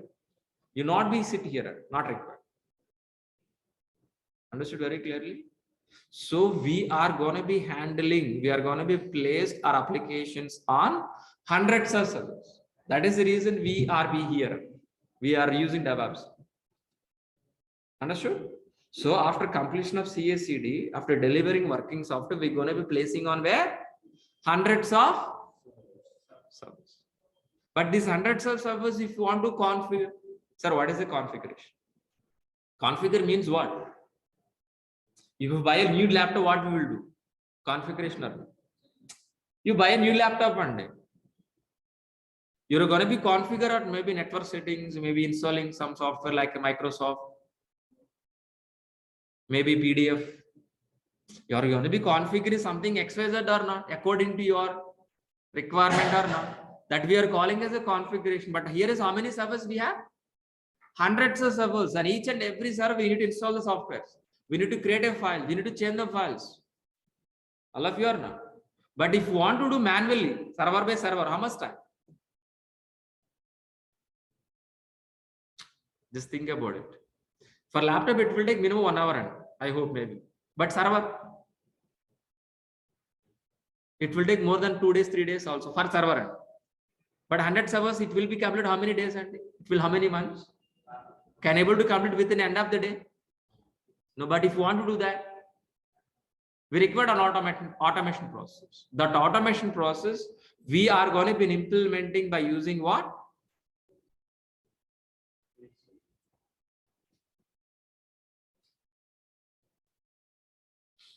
Configuration management service. Configuration management. So what is an exactly configuration management? Please, anybody help me? You know that answer. Manual process replaced with an automation process on a hundreds of servers. It is nothing but a configuration. So our job is what exactly? Creating files, installing softwares on hundreds of servers. How? With manual or without manual? Without automation. Manual or automated? Automated. For that we are using what? Configuration management. By using configuration management, hundreds of servers we can automate. We're going to be replaced with what? Manual process with what? Automation process. Automatically we can able to create a hundreds of servers. Automatically creating a files on hundreds of servers. Automatically installing softwares on hundreds of servers. Clear all of you? But for this, which are all the tools supporting, guys, please? So it's going to be supporting Ansible and Chef. Ansible and Chef. By helping of configuration management, we can automate n number of dev environment, we can automate it, testing environment, we can automate it, production environment, we can automate. But we are going to be learning one push model. Ansible is a push model. Chef is a pull model. One push model we're going to be learning. One pull model we're going to be learning. Clear all of you? What is a pull? What is a push? Don't ask me. We'll discuss in the regular session. It will take 1 hour. For that statement, if you want to clarify, it will take 1 hour, not for today. Okay. I will discuss deep discussion, not for today. And then we are going to be, please, we're going to be discussing what exactly? AWS. AWS is a complete course. We're going to be discussing AWS as a complete course. But here is what we are going to be understand. So as we discussed, we are configuring how many servers one day? 100 servers. From where we are getting hundreds of servers? If you have a laptop, you can configure. If you don't have a laptop, from where you can able to get it done? Question is that. Where? From where? How many ways we can able to get a servers done? Physically, like your laptop. virtually and cloud. Which cloud? AWS. Which cloud we are going to be getting as please? Hundreds of servers we are going to be getting from where? AWS. On top of hundreds of servers, we can able to implementing automated process by helping of Ansible and Chef. I'll repeat this point, very important point.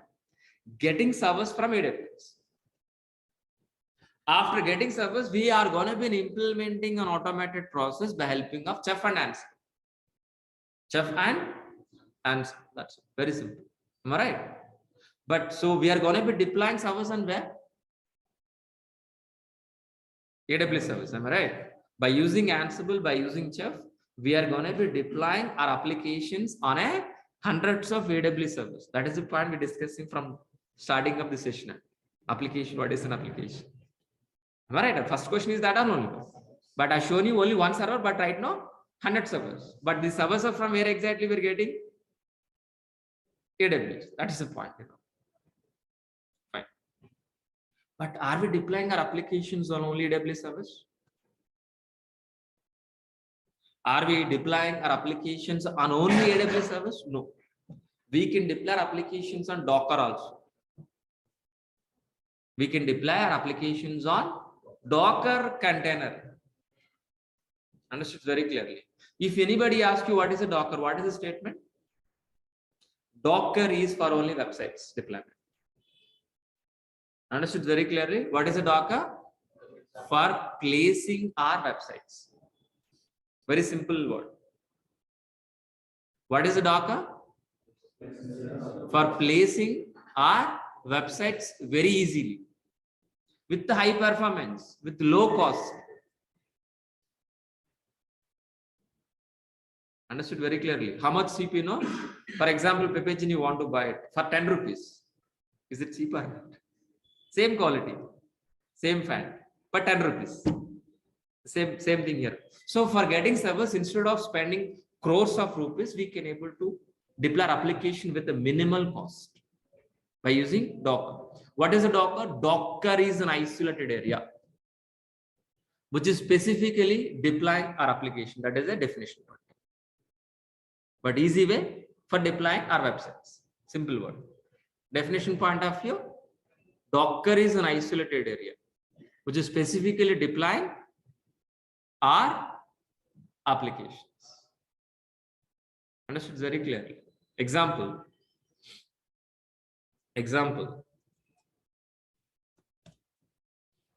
So container. Have you seen this container in a lifetime? Have you seen this? Have you seen this container space? I think you would have you seen this in physically somewhere else on roads. You can see this type of containers. How exactly this container works? Same are Docker containers also. But by using this container, we can able to transport in the via sea. But by using our container, we can deploy our applications, means websites. That is only difference. The same as it is, no difference. Understood very clearly. But these containers can manage by who? These containers can manage by whom? Ship. But where is the ship here? Kubernetes. So Docker, by using Docker, we can able to deploy n number of applications on n number of containers. Those containers can managed by controlled by Kubernetes. Steering of the ship. Understood very clearly. So not only deploying our applications on Docker, not only deploying our applications on Kubernetes, we are going to be deploying our application by using Vagrant. Vagrant is a virtual provisioning tool. We can able to create a virtual machines in your laptop, but not a production environment. On top of, we can deploy applications also. Vagrant is a virtual provisioning tool for only laptops, not for production. But AWS is a production environment, Kubernetes is a production environment, Docker is a Kubernetes production, but Vagrant is only for dev environment.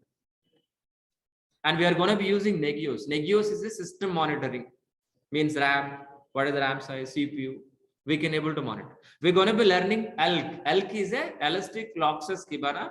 We're going to be monitor applications, how exactly this website is performing. And we are going to be learning Terraform.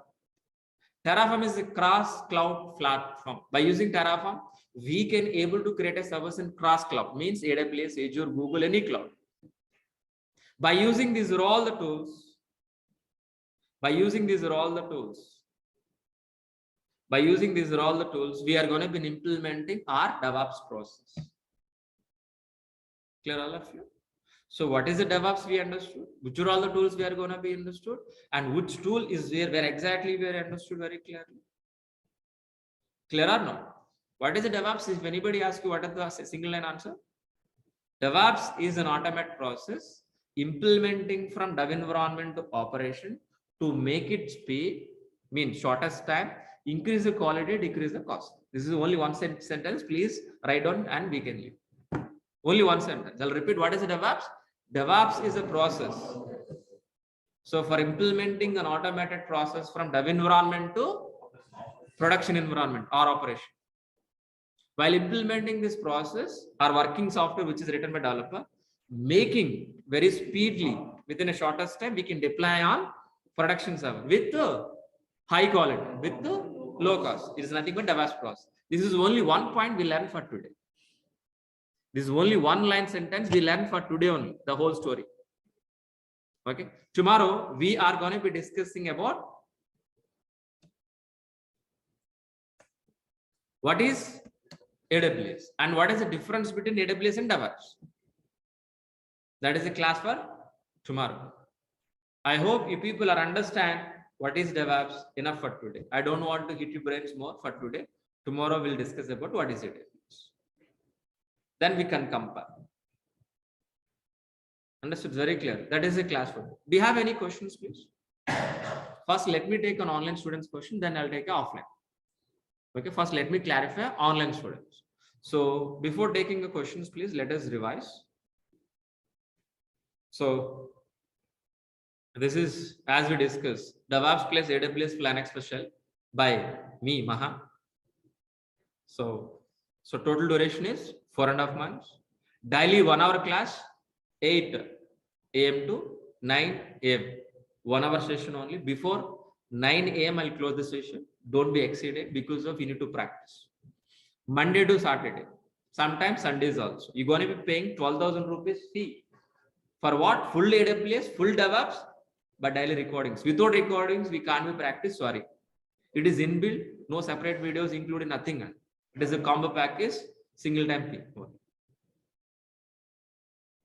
So Linux basics, shell script, I'm going to be covering. No programming is required. Freshers and experience can also join in this course. If you want to join in this course, minimum graduate is more than enough. Daily recordings will be received by after payment via Google Drive. The 11 months of access from date of registration, you're going to be access 11 months. Sir, only 11 months? No, lifetime. Unofficially. Officially, 11 months. Unofficially, lifetime.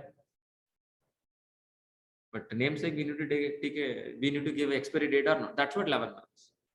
And resume preparation, interview question and answers. Yeah. Four live projects. These 4 live projects inbuilt the course, not a separate. 80% of the soft material, our course starts with what exactly? Very basic level, finish with an advanced level. And each and every session is a practically oriented session. It is my admin information. It is my course content link. I'm going to be share one more time in the chat box. Please be get it all of you.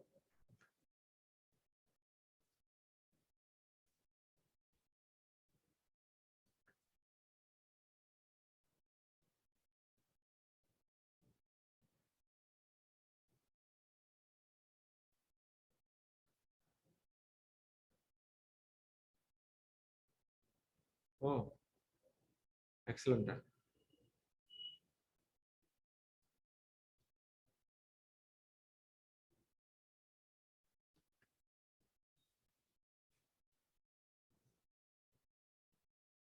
So please be get it. So before taking our questions, please. Before taking our questions, please. For offline students, please make it note this.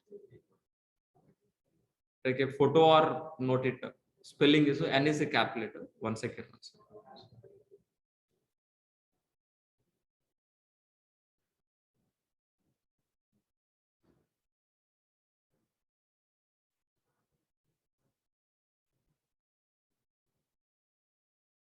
So please make it T.ly/NJXB.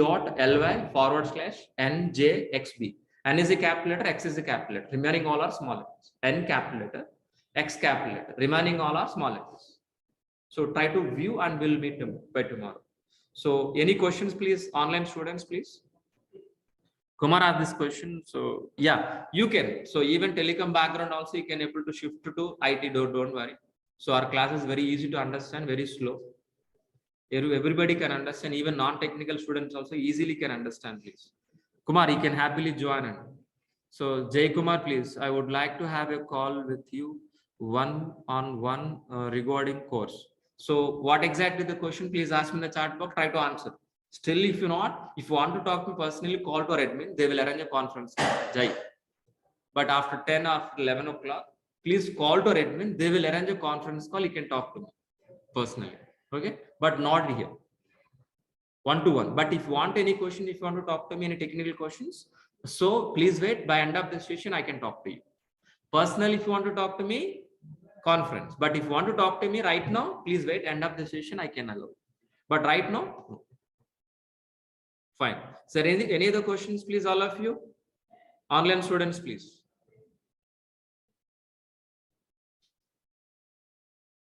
Online student, please.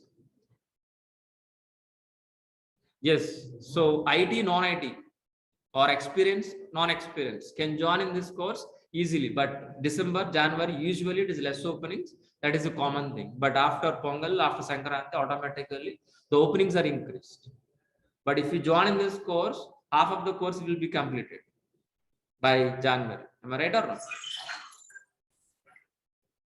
Then, so February end, maybe within 4 months, the course will be completed. So when you're going to be complete this course, more openings you can able to get it. Don't worry. From non-IT completion of 2018 batch, can I get a fresher? So 2 years maybe. Less than 2 years, you consider as a fresher. Less than 2 years, you consider as a fresher. If it is, I think 4 years gap, that means you are going to be as an experienced. Vaday Bhaskar, yeah. Bhaskar asked this question. Job assistant, definitely. I shared very clear resume preparation, entry question and answers. So materials providing. Job assistant, definitely. But any job guarantee, please talk to it. There is no job guarantee program in my classes, only job assistant programming. Bhaskar, definitely. Yeah, is there any other questions, please, all of you? Is there any other questions, please? Yeah. So is 2 years of experience, guys, got an interview calls? So 2.5, I'm recommend 2.5 to 3. More openings as of right. 2+ also we have, but compared to 3, less. Freshers also getting calls, but the ratio is, for example, experienced guy getting 10 calls for an example. Maybe freshers can get 4 calls, 4 to 5 calls. Maybe after January, I'm talking about, not December this month. Sunil. Yeah. Is there any other question, please, online students? Can I move to the offline? Yeah. Is there any questions, offline students? Practical explanation. Is hands-on explanation. Hands-on means what exactly? For example, I will show you here only. So, for example, one concept called. This is website used to be open and you say how to submit to your collected. I will show you in the live itself. I will show in the live example. That is only simple example. For example, Ansible, how to write a playbook, how to execute the playbook, how to configure servers. Practically, I will show you slowly, class by class. That's what Ansible itself 3 weeks will discuss. Ansible itself 3 weeks. Chef itself 3 weeks. CICD 3 weeks.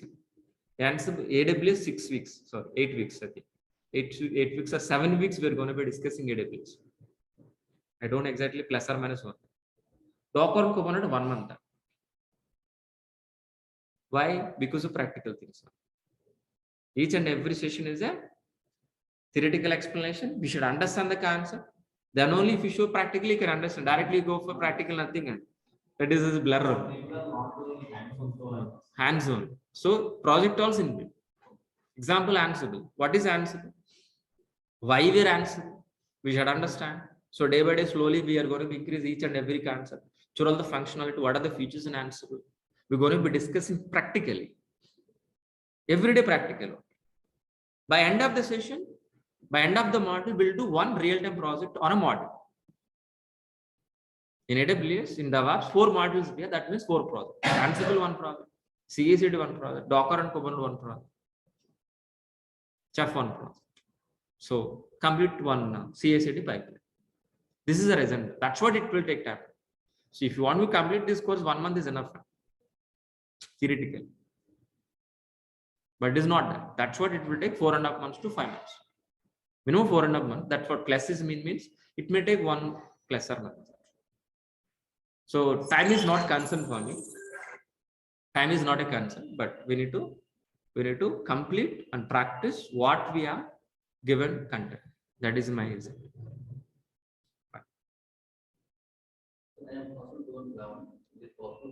One second. How much experience can I after this course? You can show up to 4 years. You can show up to 4 years by this course. What is the question, please? Okay. Eligible. For example, your name, please? Rajesh. So Rajesh asked this question. So I have a 10 years of experience, 11 years of experience. 11 years of experience I have already. Okay. How exactly we can able to show this, please? How exactly we can able to show? I have a totally 11 years of experience in IT in resume. From last 3 or 3.5 years onwards, I'm working as a DevOps. You can show like that. But how exactly convince? I'm working as a, for example, XYZ technology like .NET or Java or whatever. Internally, so my project, in the project, we got an opportunity to work as a DevOps, and that's what I transfer. Depends. We can convince. It is possible. So this course is not only for freshers, not only for experts, both. Even 15 years of experience or 20 years of experience Java architect should learn this course. There is no exceptional for that. Not optional, should be learned. Even VP, vice presidents of the company, or a senior manager, or senior architect, who are all working in top position as software, there is no option for them. They should learn DevOps. Even freshers also. Understood very clearly. Anybody should learn. Even testers should learn this. Developer, for example, you join as a developer, Java developer. Last maybe 2-3 years on working. For him also, there is no option to learn it. You should learn DevOps. If you are a developer, there is no option to you. Should learn this course. Whether you want to continue developer, whether you want to continue as a DevOps, that is the secondary. Even testers also. Even if you are admin, infra type side. So no question about it. You should learn this course. Fine. All of you understood very clearly. So one more thing, compared to developers, more packages. Compared to developer, more packages here. If you are getting a more package, more work. If you are getting a more salary, that means we need to affect more. We need to mentally, we need to prepare for that. Mentally ready for that. We are working for money. Okay, please keep on the mind. So we need to hard work. We need to hard work. If you do practical, what I'm delivering in the class, if you do the same class, same if you practice, it is more than enough for getting a job. So you have to promise before joining in this course, practice. 1 hour class, 2 hours minimum practice per day. It is more than enough. So that's it for today. So we'll be continuing by tomorrow. Please. This course is not dependent on coding. It's depending on coding, but we are not learning coding. We are handling Java, but we are not learning Java. After writing code, we need to handle the code. We need to handle the code. That means we are not writing any code. Understood very clearly. Some scripts are required. Formats we require. I tell you. I will teach you guys. Maybe YAML, Ruby. Maybe maximum we are going to be using if condition. If, variable, if. Maximum. Nothing. C, nothing, if else, data structure, nothing. No data types in, no variables we are going to use. That is also string type only. No, not required. Python is not mandatory, but it's, if you want, yeah. If you want, yes. But what's the problem? If you are keeping Python or Python with DevOps, more weightage. We can't handle after getting a job. That's the reason. So as a beginner, as a fresher, so getting a job, as a looking for a job, Python is not including you. But after getting a job after 3 years, 1 year, if you settle down as a DevOps, then looking for Python with DevOps. After getting a job, after 3 years. That's very clear. With this combo, what will happen, after getting a job? You become a scientist. Understood very clearly. Means what? There is no time for your family. You're dedicated to the company, dedicated to the project. No personal life. That's what I'm not recommending. Without Python also, we can happily get a job. We can continue. There is no problem. It is an option. Thank you. Thanks, guys. Please. We'll be continue tomorrow. If any questions, any doubt, don't worry. We'll meet tomorrow again. We can discuss. Thank you.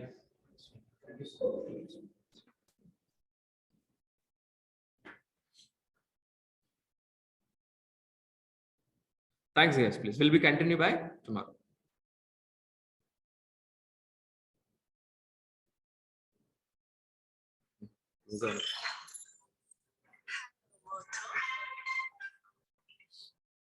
So before starting the session, so it is a third demo. It is a third demo. So demo 1, demo 2, it is already uploaded in YouTube. It is already uploaded in YouTube. How you can able to access those videos, please just type in YouTube. Go to the YouTube, please.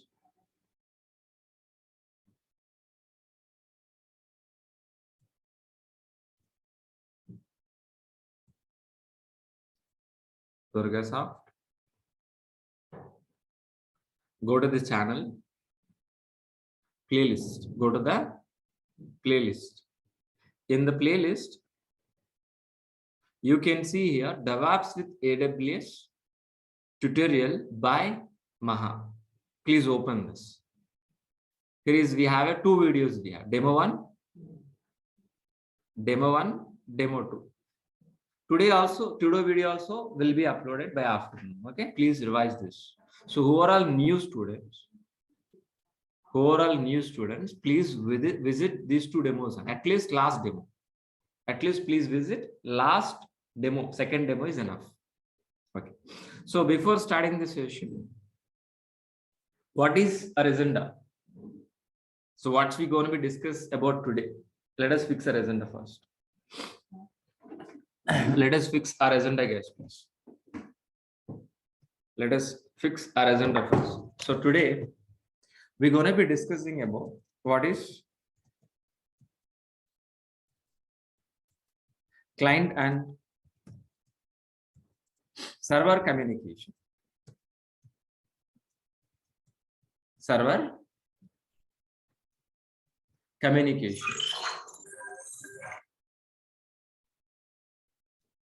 And types of servers. How many ways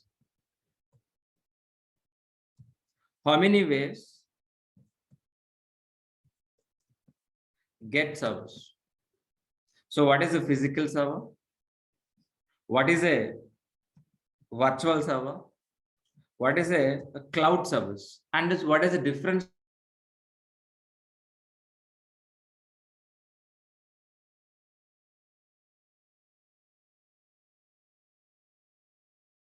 Why cloud? Why we are shifting into the cloud? We can understand by this end of this session.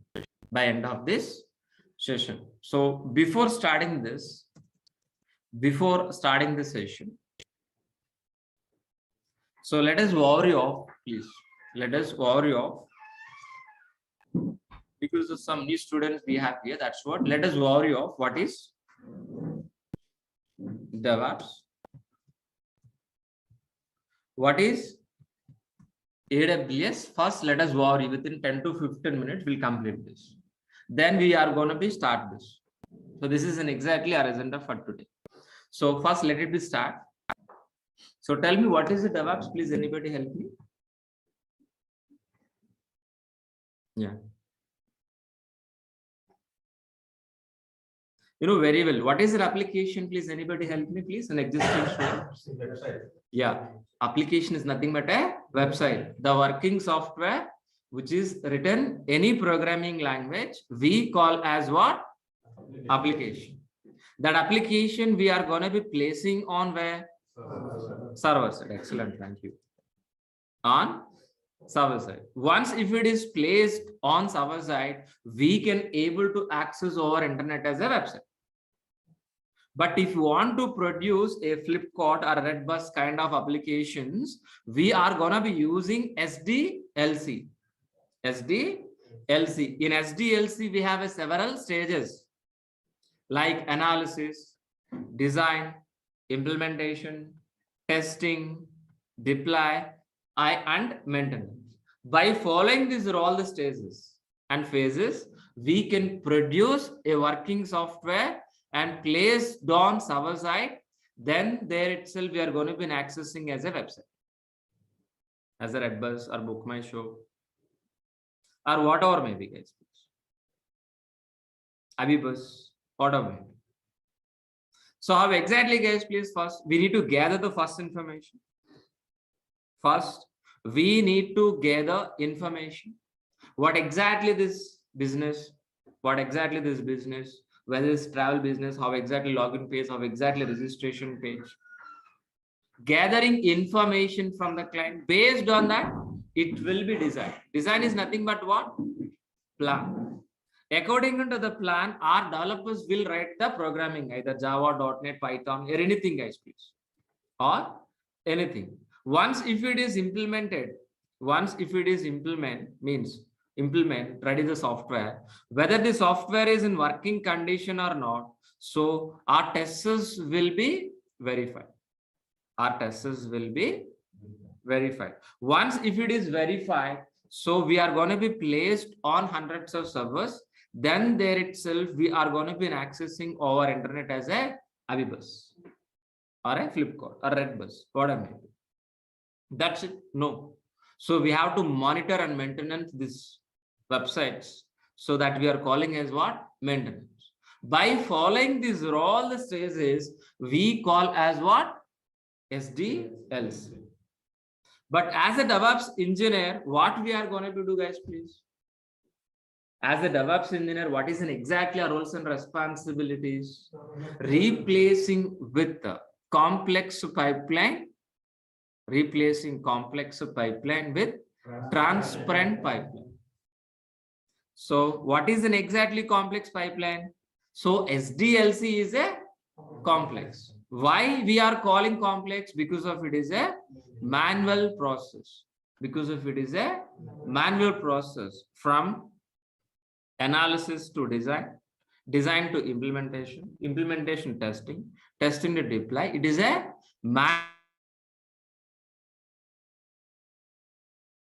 So if you got any issue, if you are facing any issue, any problem, to identification, it will take long time. For resolving issue also, it will take long time. That means the cost is going to be increased or not. It will take more time or not. Definitely. So the quality is decreased or not. That is the reason we are calling as what? Complex pipeline. Example, this is water pipeline. This water pipeline is underground. Somewhere else a blockage. Can able to find immediately? We can't be find immediately. Am I right or not?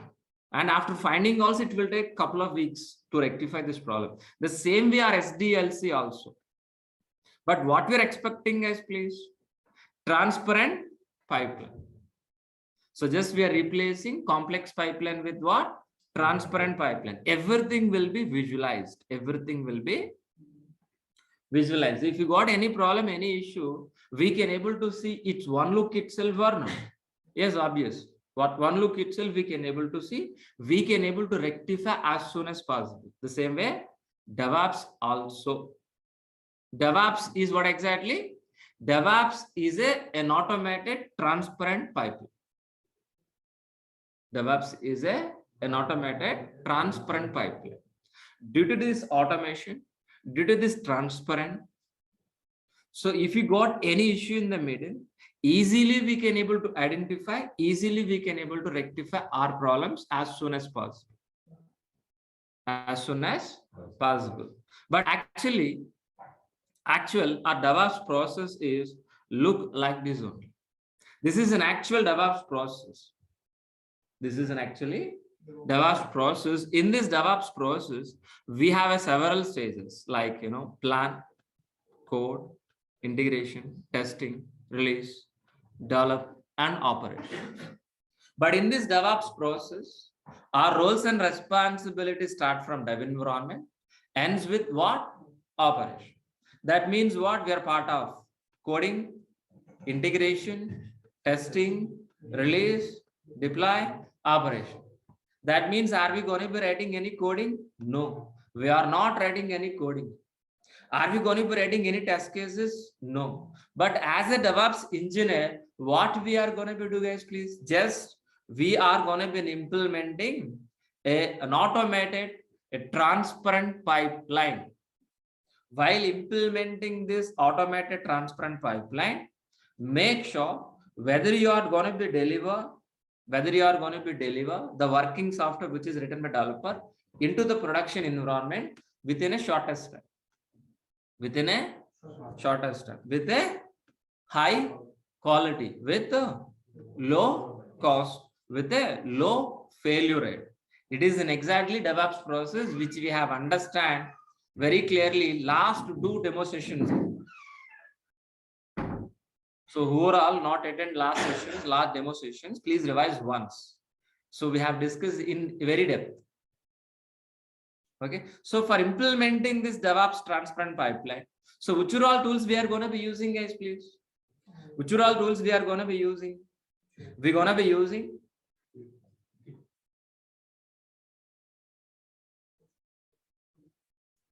Git. We are going to be using. We're going to be learning Git administration. Git itself 1 week we're going to be learning it. Maven, Jenkins, JFrog, SonarQube. So which are all the tools, guys, please?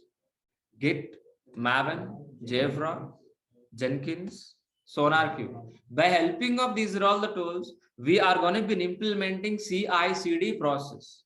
CI/CD process. The CI/CD process from where to where, guys, please? From here. CI/CD, continuously integration, making working software. We are going to be deliver continuously. Once if it is deliver, we are going to be placing our applications on hundreds of servers. These hundreds of servers, we are going to be automated. We are going to be automated by helping of configuration management. Configuration management. What is the configuration management? Please help me. What is the configuration management? Replacing manual, please. Replacing what exactly? Manual process with automation process. So we are gonna be creating files, installing software, changing files at a time on hundreds of servers with an automated process at a time. For this, which are all the tools we are going to be learning, guys, please? Which are all the tools, please? We are going to be learning Ansible and Chef. Ansible is a push model, Chef is a pull model. So, but if you want to automate these hundreds of servers, from where we can able to get it? By using Ansible and Chef, we can able to automate hundreds of servers. We agreed on. But those hundreds of servers from where?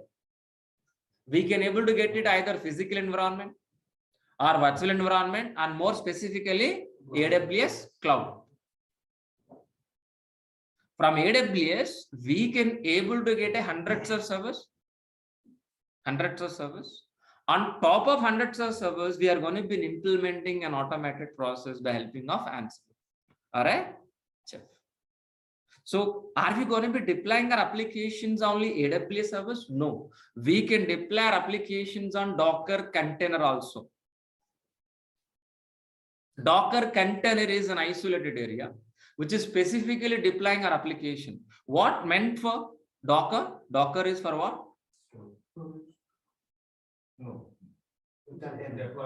Websites. Easy to clean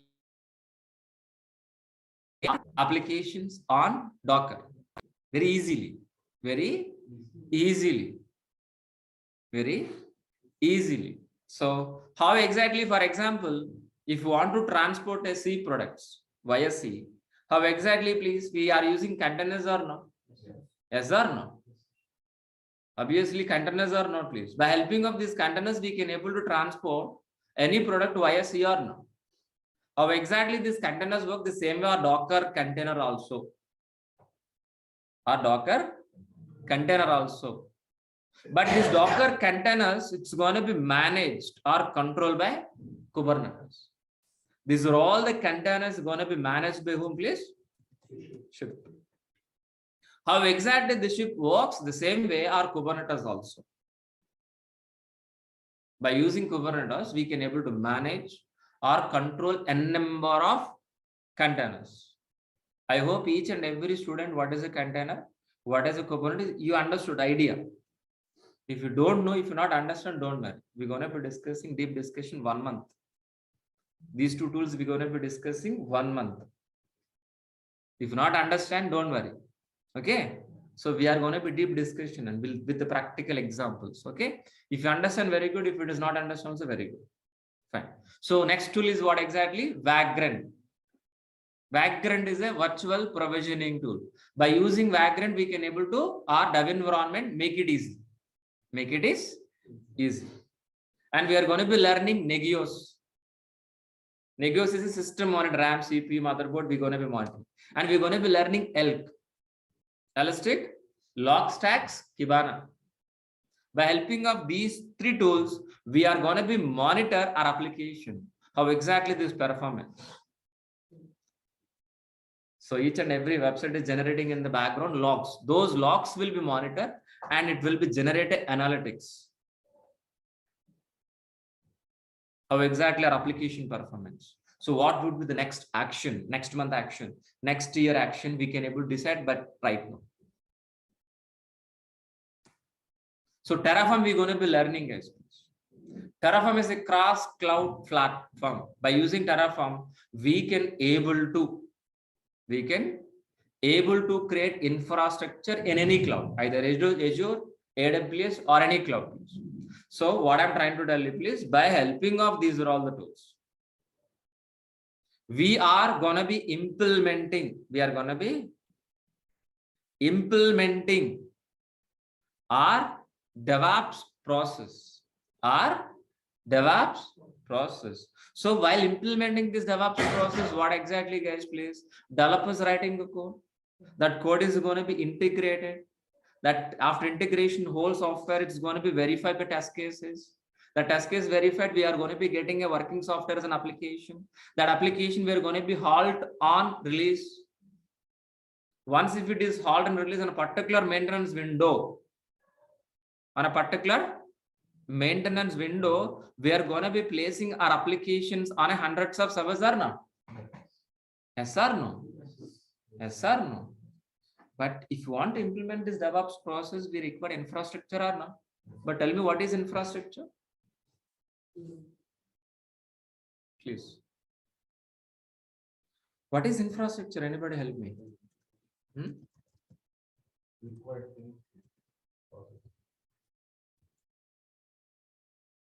Please.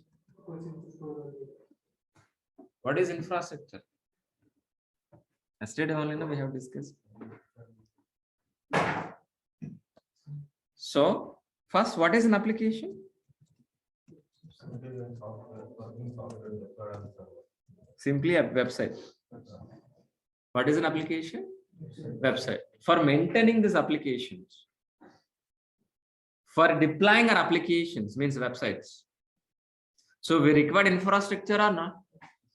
But what kind of infrastructure we require? Maybe servers, networks, database, and storage, and so on. But these are all major infrastructure.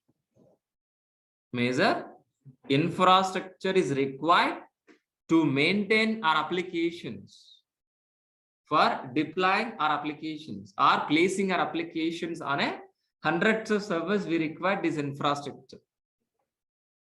Very clear, all of you. But how many ways we can able to get it, please? How many ways we can able to get this infrastructure? How many ways? How many ways to get infra? Please help me. Repeat it. Please tell me. How many times, how many ways we can able to get infrastructure? 3 ways. Physically, virtually, cloud. So in physical environment, we can able to get it. From virtual environment, we can able to get it. From cloud also, we are going to be getting. Cloud also, we can able to get it. But my question is, what is a cloud? What is a cloud? What is a cloud computing? That is the question. Anybody help me? I'd say the software which is deployed on some other location. What is a cloud? Remote placed resources. If we can able to access our internet from your laptop is nothing but what? Cloud. Which resources? RAM, CPU, motherboard, or a server, a network, or a storage. Anything if we can able to access, anything if we can able to access our internet from a laptop is nothing but a cloud. Sir, one question here, sir. We are using VMware. Sorry, what AnyDesk, have you heard about AnyDesk? Yes. TeamViewer, have you heard about TeamViewer? We can able to access one laptop to another laptop. We can log in or not? Yes or no? Is that cloud? No, sorry, don't say cloud. And so that you are working on operating system level, but I'm talking about hardware level. Simply, I'm going to be asking one question. Please answer to me. From one laptop to another laptop, can able to access RAM? In a laptop, 8 GB RAM, but I want to use other laptop RAM and our network can able to use it. If we can, that is a cloud. Very simple way. The RAM servers are located in remote place, somewhere else. Our network, if we can be able to control or access from a laptop, is nothing but a cloud. Very simple way. Okay, fine. Let it become definition point of view. So, what is a cloud? Anybody help me? What is a cloud? What is a cloud computing? If we can able to access remote placed resources over internet from a laptop, is nothing but what? Cloud. First, what is a data center, please? Yes, excellent. So the group of servers keeping in a rack wise in a big room, we calling as a data center. The huge computing power keeping in a rack wise in a big room, we calling as a cloud data center. It is a data center only, not a cloud. Example, our building. In this building, we are filling in each and every room is filling with the huge computing. This building is a data center only. Tangible things we can see with our eyes. The data center we can able to visualize. Like a laptop, we can touch, we can see. But where this data center located? In a remote place. It might be in US, it might be in Singapore, it might be in Mumbai, it might be in Hyderabad also. These data centers are located geographically in the globally in different locations. Got it? Over internet, we are going to be accessing these data centers. From your laptop is nothing but a cloud. What is a cloud? The remote placed resources.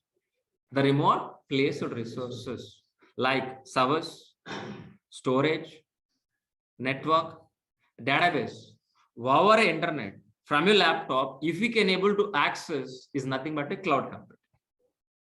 Cloud computing. But cloud is specifically rental based resources only. By using cloud, we can't able to buy anything.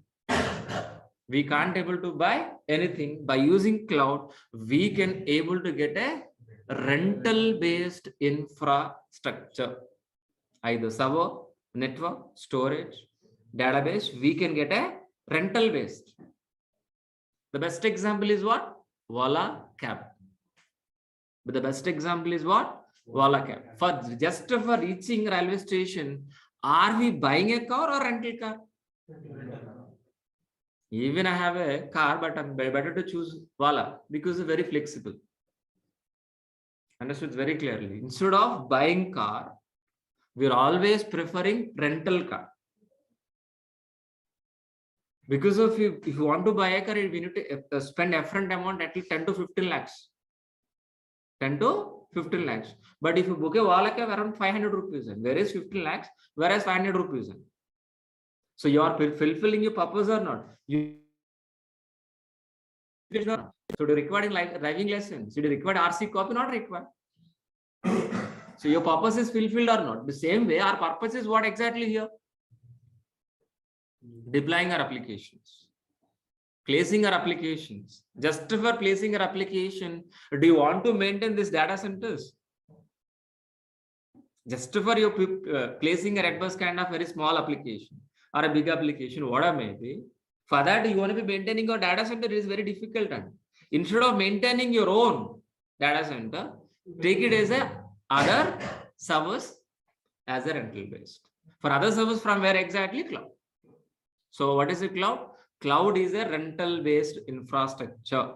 So for deploying our application, we can able to get infrastructure as the servers and network order maybe from cloud, and based on usage, we are going to be paying rent every month. That's it. Like Wala cab. But which cloud? Any cloud is same, either Azure, AWS, or Google. All are same service, same thing only. But which cloud we going to be learning, guys, please? AWS. AWS. So service is same, but provider is different. But which provider we going to be, guys, please? AWS. For example, I want to buy a shirt. I want to buy a shirt in online. So shirt is same or not? Shirt is same or not? But my choices might be Flipkart. My choices might be Amazon.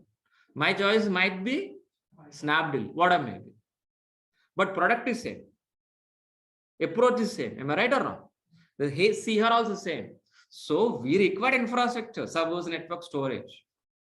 For getting this infrastructure, which cloud? Either maybe Azure or AWS or Google. So DevOps is same, process is same, servers are same. But from where you getting is different. But which cloud we are going to be learning is, please, here? AWS, Amazon Web Services, we are going to be learning. In Amazon Web Services, so which are all the services we are going to be learning, guys, please? VPC, EC2, RDS, and VPC. So VPC is nothing but what? Anybody? VPC is nothing but what? In simple form, network. So EC2 is nothing but what?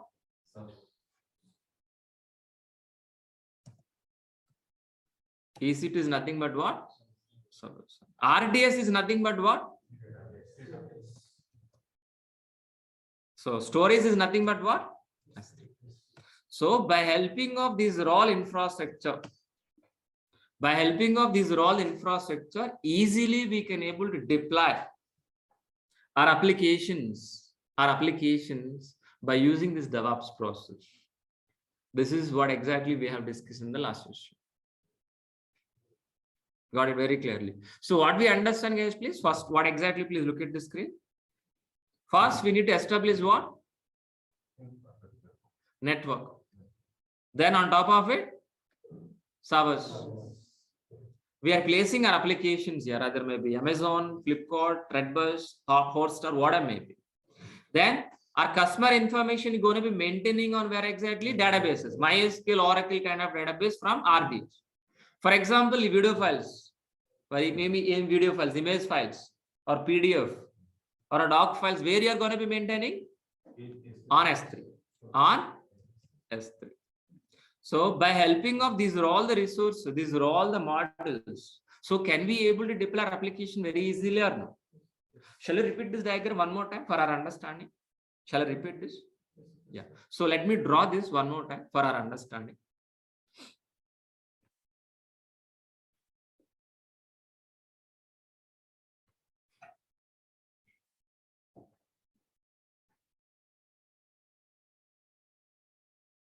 Please.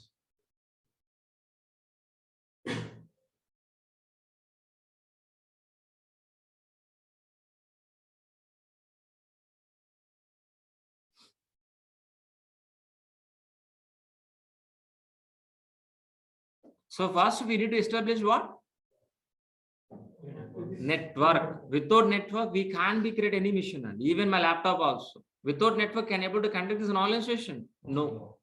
First, we need to design network.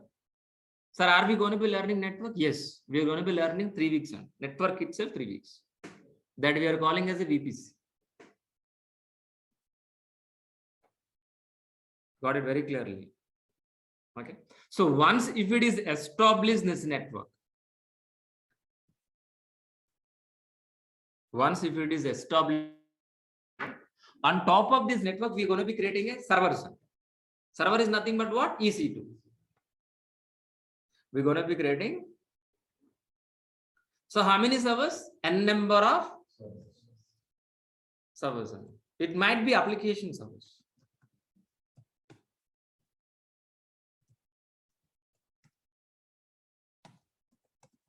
Application servers.